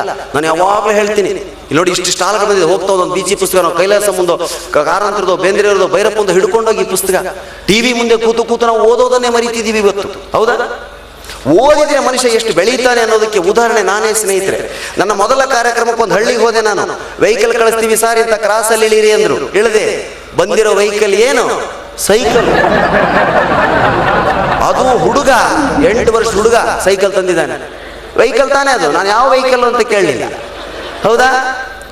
ಆ ಹುಡುಗನಿಗೆ ನಮ್ಮಲ್ಲಿ ಇದು ಅಂತಾರೆ, ಅಡ್ಗಾಲ್ ಅಂತಾರೆ, ನಿಮ್ಮಲ್ಲಿ ಏನಂತಾರೆ ಅದಕ್ಕೆ? ಕಂಚಿನ. ಕಂಚಿ ತುಳಿಯೋ ಹುಡುಗ. ಕೂತ್ಕೊಳ್ಳಿ ಸಾರ್ ಅಂತಾನೆ. 8 ವರ್ಷದ ಹುಡುಗ. ಅವ್ನ ಕೈಲಿ ಏನು ಸೈಕಲ್ ತುಳಿಸ್ಲಿ ನಾನು? ಅವನ ಕೈಯಲ್ಲಿ ಸೂಟ್ ಕೇಸ್ ಕೊಟ್ಟು ಅವನು ಹಿಂದೆ ಕುಡಿಸ್ಕೊಂಡು ನಾನು ತುಳ್ಕೊಂಡು ಹೋದೆ. ಆಮೇಲೆ ಬೀಚಿ ಕಥೆಗಳನ್ನ ಅಧ್ಯಯನ ಮಾಡಿದೆ. ಕಾರ್ಯಕ್ರಮ ಬೆಳೀತು ಎಲ್ಲಿವರೆಗೂ ಬೆಳೀತು ಸ್ನೇಹಿತರೆ? 25 ವರ್ಷಗಳಲ್ಲಿ. ಅಂದರೆ ಒಂದು ಕಾರ್ಯಕ್ರಮ ಬಳ್ಳಾರಿಯಲ್ಲಿ ರಾತ್ರಿ ಕೊಟ್ಟೆ, ಬೆಳಿಗ್ಗೆ ನಾನು ಬೆಂಗಳೂರು ತಲುಪಬೇಕಾಗಿತ್ತು. ಶ್ರೀರಾಮುಲು ಅವರು ನನ್ನನ್ನು ಹೆಲಿಕಾಪ್ಟರ್ನಲ್ಲೇ ಬೆಂಗಳೂರಿಗೆ ಕಳಿಸಿದ್ರು. ಯಾಕೆ ಹೇಳ್ತೀನಿ ಈ ಮಾತನ್ನ ಅಂದ್ರ, ಸೈಕಲ್ನಿಂದ ಆರಂಭವಾಗುವಂಥ ಜೀವನ ಹೆಲಿಕಾಪ್ಟರ್ಗೂ ಮುಟ್ಟೋದಕ್ಕೆ ಸಾಧ್ಯ. ಒಮ್ಮೆಲೆ ಹೆಲಿಕಾಪ್ಟರ್ ಕೂಡಬೇಕು ಅಂತ ಬಯಸಿದ್ರೆ ಸೈಕಲ್ಲು ಸಿಗಲ್ಲ. ಹಂತ ಹಂತವಾಗಿ ಬೆಳೆಯೋದನ್ನು ಕಲಿಬೇಕು ಸ್ನೇಹಿತರೆ. ಇವತ್ತು 25 ವರ್ಷಗಳ ಮೇಲೆ ಬೆಂಗಳೂರಿನಲ್ಲಿ ಇಷ್ಟು ಜನ ನನ್ನ ಮಾತಿಗಾಗಿ ಕಾದು ಕೂತಿದ್ದೀರಿ ಅಂದರೆ ನಂದೆಂಥ ಪುಣ್ಯ ಸ್ನೇಹಿತರೆ. ನಿಜಕ್ಕೂ ಪೂರ್ವ ಜನ್ಮದ ಸುಕೃತವಲ್ಲದೆ ಇದು ಬೇರೆ ಏನೇನೋ ಅಲ್ಲ, ನನ್ನ ಪೂರ್ವ ಜನ್ಮದ ಪುಣ್ಯ, ನಿಮ್ಮೆಲ್ಲರ ಕರ್ಮ.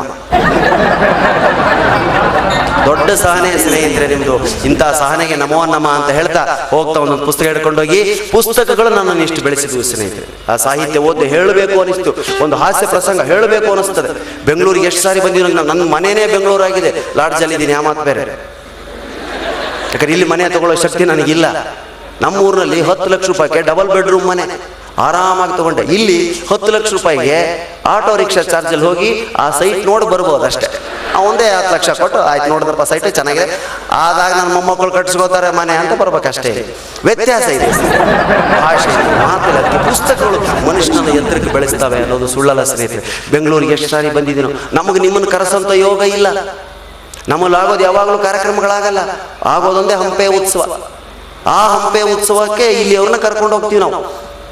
ಇಲ್ಲೂ ಎಲ್ಲರೂ ಪರಿಚಯ ಹಿಡಿದು ಕರೆಸ್ತಾರಂತಿಲ್ಲ ಸ್ನೇಹಿತರೆ ನಮ್ಮನ್ನ. ಇವತ್ತು ನೋಡಿ ಪ್ರಾಣೇಶ್ ಅಂತ ನಿಮ್ಗೆಲ್ಲ ಗೊತ್ತು, ಪ್ರಾಣೇಶ್ ಮಾತಾಡ್ತಾರೆ ಅಂತ ಕೂತಿದ್ದೀರಾ, ಕಾಯ್ತಿದ್ದೀರಾ. ರಿಚರ್ಡ್ ಗೊತ್ತು, ಪ್ರಾಣೇಶ್ ಗೊತ್ತು, ಜೋಶಿ ಗೊತ್ತು, ಮಾಮನಿ ಗೊತ್ತು, ಇಂತಿಂಥವ್ರು ಬರ್ತಾರೆ. ಕೆಲವು ಏರಿಯಾಗಳಲ್ಲಿ ಹೋಗ್ತೀವಿ, ಬೆಂಗಳೂರಲ್ಲೇ ಏರಿಯಾ ಹೆಸರು ಹೇಳಲ್ಲ, ನಾವ್ಯಾರು ಅಂತಲೇ ಗೊತ್ತಿರಲ್ಲ. ಅವ್ರಿಗೆ ಅನೌನ್ಸ್ ಮಾಡಕ್ಕೆ ಬಂದು ನಿಲ್ತಾರೆ, ಹೇಗಿರ್ತಾರೆ ದಾಂಡಿಗರು. ಆ ಕರ್ಲಿ ಹೇರ್ಸು, 10 ಬೆರಳಿಗೆ 10 ಉಂಗ್ರ, ಕೊರಳಲ್ಲಿ ನಾಯಿ ಚೈನ್ ಥರ ಒಂದು ಬಂಗಾರ ಚೈನ್. ಅಣ್ಣ ತಿಂದಿರ್ತಾರೆ ಮುಂದೆ ಬಂದು. ಆಗಲೇ ಕುಡಿದ್ಬಿಟ್ಟಿರ್ತಾರೆ 7 ಗಂಟೆಗೆ. ನಾನು ತೋರಿಸ್ತಾ ಹೇಳ್ತಾರೆ, ಅಣ್ಣ ಭಾಳ ಫೇಮಸ್ಸು, ಅಣ್ಣ ಭಾಳ ಫೇಮಸ್ಸು. ಅಣ್ಣನ ಹೆಸರು ಕರ್ನಾಟಕದಲ್ಲಿ ಗೊತ್ತಿರದವರೇ ಇಲ್ಲ. ಅಣ್ಣ ನಿನ್ನ ಹೆಸರೇನಣ್ಣ? ಗಂಗಾವತಿ ಪ್ರಾಣೇಶಪ್ಪ ಅಂದೆ. ಗಂಗಾವತಿ ಪ್ರಾಣೇಶ ಅಣ್ಣ ಭಾಳ ಫೇಮಸ್ಸು. ಅಣ್ಣ ಈ ನಮ್ಮನ್ನೆಲ್ಲ ಕುರಿತು, ಅಣ್ಣ ಆಡಾಡ್ತೀಯ, ಡ್ಯಾನ್ಸ್ ಆಡ್ತೀಯ? ಅಣ್ಣ ಗೊತ್ತೇ ಇಲ್ಲ ಬಟ್ಟಿ ಮಗನಿಗೆ, ನಾನು ಆಡಾಡ್ತೀನೋ ಡ್ಯಾನ್ಸ್ ಆಡ್ತೀನಿ. ಏನು ಮಾಡ್ತೀರ ಸ್ನೇಹಿತರೆ ಅಂತೆಲ್ಲ ಮಾತಾಡಿ. ಅದಕ್ಕೆ ನಮ್ಮನ್ನು ಬಲ್ಲವ್ರನ್ನ, ನಮ್ಮ ಹಿನ್ನೆಲೆ ಗೊತ್ತಿರೋರು ಎದುರಿಗೆ ಮಾತಾಡೋ ಸಂತೋಷ ಇದೆ ಅಲ್ಲ, ಅದು ಇವತ್ತು ನನಗೆ ಅನುಭವಕ್ಕೆ ಬರ್ತಾ ಇದೆ ಈ ಸಹಕಾರ ನಗರ ಜನ. ನಿಜಕ್ಕೂ ನಾವು ತಿಂಗಳಗಟ್ಟಲೆ ರಾಜ್ಯೋತ್ಸವ ಮಾಡ್ತೀರಾ, ತಿಂಗಳಗಟ್ಟಲೆ ಅಣ್ಣಮ್ಮನ್ ಮಾಡ್ತೀರಾ, ತಿಂಗಳಗಟ್ಟಲೆ ಗಣೇಶನ್ ಮಾಡ್ತೀರಾ. ಗಣೇಶ ಬರೋವರೆಗೂ ನವಂಬರ್ ಮುಗಿಯಲ್ಲ, ನವಂಬರ್ ಮುಗಿಯೋವರೆಗೂ ಗಣೇಶ ಬರಲ್ಲ. ಹೇಗಿದೆ ಬೆಂಗಳೂರು, ಸದಾ ಕಲಾವಿದ್ರ ಊರು, ಕಲಾವಿದರಿಗೆ ಬೆಲೆ ಅನ್ನ ಸಿಗೋದು ಇದೇ ಊರಲ್ಲಿ. ನಾವು ಮಾಡೋದೇ ಒಂದು ಹಂಪೆ ಉತ್ಸವ, ಅದಕ್ಕೆ ಇಲ್ಲಿಯವರೊಬ್ಬರನ್ನ ಕರೆಸಿಬಿಟ್ಟು ಬೆಂಗಳೂರೊಬ್ಬರು ಇರಬೇಕು ಅಂತ. ಮೈಸೂರು ಪಂಡಿತರು, ನಿಮ್ಮಲ್ಲಿ ದಕ್ಷಿಣಾದಿ ಹಾಡ್ತೀರ ನೀವು, ಕರ್ನಾಟಕ ಸಂಗೀತ ಅಂತೀರಿ.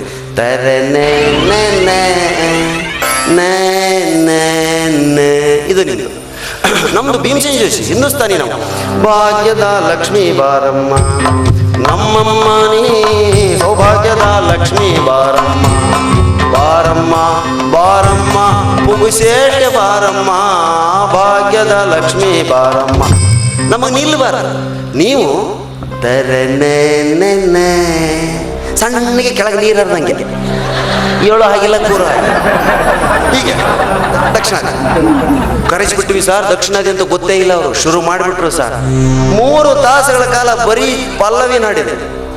ವಾತಾಪಿ ಗಣಪತಿ ಭಜೆ ಓ ವಾತಾಪಿ ಗಣಪತಿ ಭಜೆ ಓ ವಾತಾಪಿ ಗಣಪತಿ ಭಜೆ ಓ ವಾತಾಪಿ ಗಣಪತಿ ಭಜೆ ಓ ವಾತಾಪಿ ಗಣಪತಿ ಭಜೆ ಓ ವಾತಾಪಿ ಗಣಪತಿ ಭಜೆ ಓ ವಾತಾಪಿ ಗಣಪತಿ ಭಜೆ ಓ ವಾ.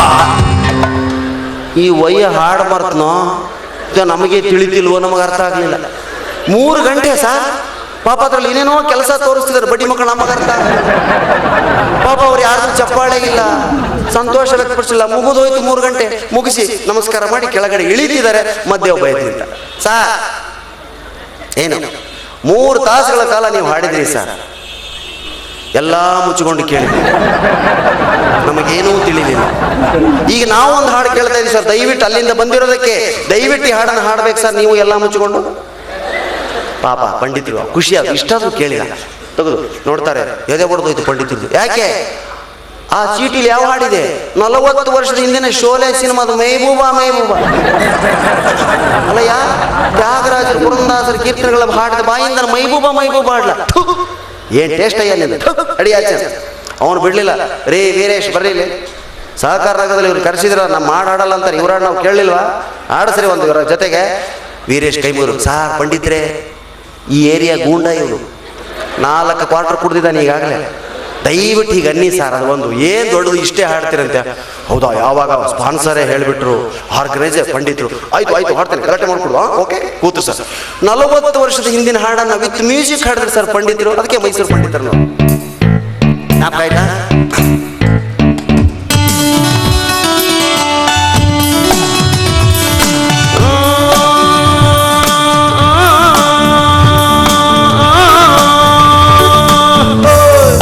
ಹಾಡಿದ್ರು ಮೈಸೂರು ಪಂಡಿತರು. Mehbooba Mehbooba Mehbooba Mehbooba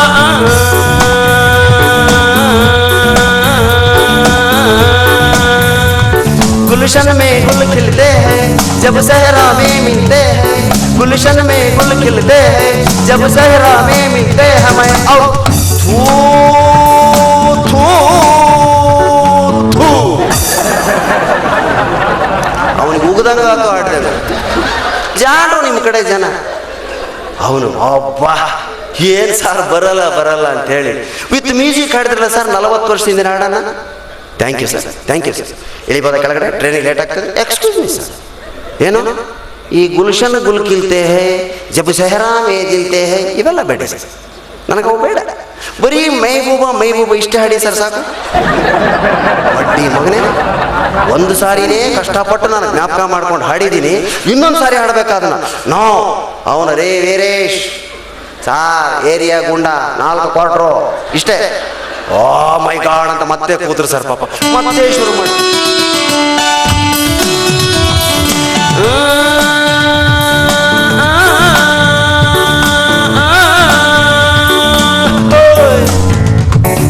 Mehbooba Mehbooba Mehbooba Mehbooba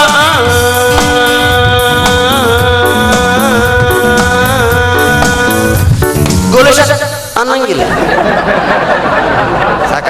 thank you sir, thank you ಆಯ್ತು ಸರ್, ಸಂತೋಷ ಆಯ್ತಾ? ಸಂತೋಷ ಆಯ್ತು ಸರ್, ನಾವು ಹೋಗ್ಬೋದಾ, ಟ್ರೈನಿಗೆ ಲೇಟ್ ಆಗ್ತದೆ? ಎಕ್ಸ್ಕ್ಯೂಸ್ ಮೀ ಸರ್, ಮತ್ತೇನು ಸರ ಇವು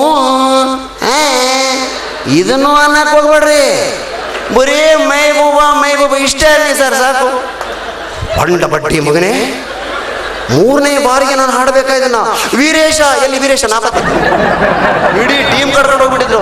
ಪಂಡಿತರು ನಾವು ಬಿಟ್ಟು ಯಾರು ಕಾಯೋರಿಲ್ಲ, ಪಂಡಿತರು ದಿಕ್ಕು ತೋರ್ಸಂಗಾದ್ರು. ಪಾಪ ಹಿಂದೆ ಹೋಗಲೇ ಇಲ್ಲ, ನಿಂತಲೇನೆ ಮೆಹಬೂಬಾ ಮೆಹಬೂಬಾ ಮೆಹಬೂಬಾ ಮೆಹಬೂಬಾ ಮೆಹಬೂಬಾ ಮೆಹಬೂಬಾ ಮೆಹಬೂಬಾ.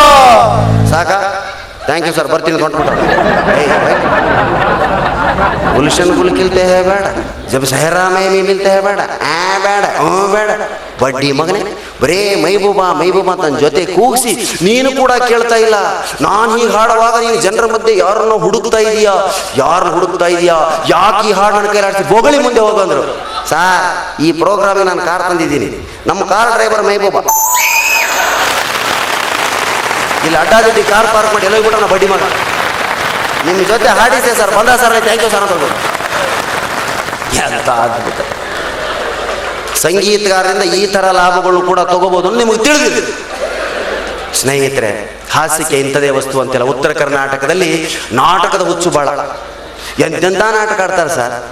ನೀವು ಜಾಣರು, ಬರೀ ಸಿನಿಮಾ ನಾಟಕ ಕಡಿಮೆ ಇಲ್ಲಲ್ಲ, ನಮ್ಮ ಕಡೆ ಫ್ರೀ ಆಗಿರ್ತಾರೆ. ಎಂತೆಂಥ ನಾಟಕಗಳು, 2 ಹೆಸರಿನ ನಾಟಕ. ನಮ್ಗೆ ಸಮಾಧಾನ ಆಗಲ್ಲ. ಬಸ್ ಕಂಡಕ್ಟರ್ ಅಂದ್ರೆ ಎಲ್ಲರಿಗೂ ತಿಳಿತೈತೆ, ಅಡಗಲ್ಲ. ಬಸ್ ಕಂಡಕ್ಟರ್ ಅರ್ಥಾತ್ ತಾಳಿ ಕಟ್ಟಿದ ಸೌಭಾಗ್ಯ, ಸಂಬಂಧನೇ ಇಲ್ಲ.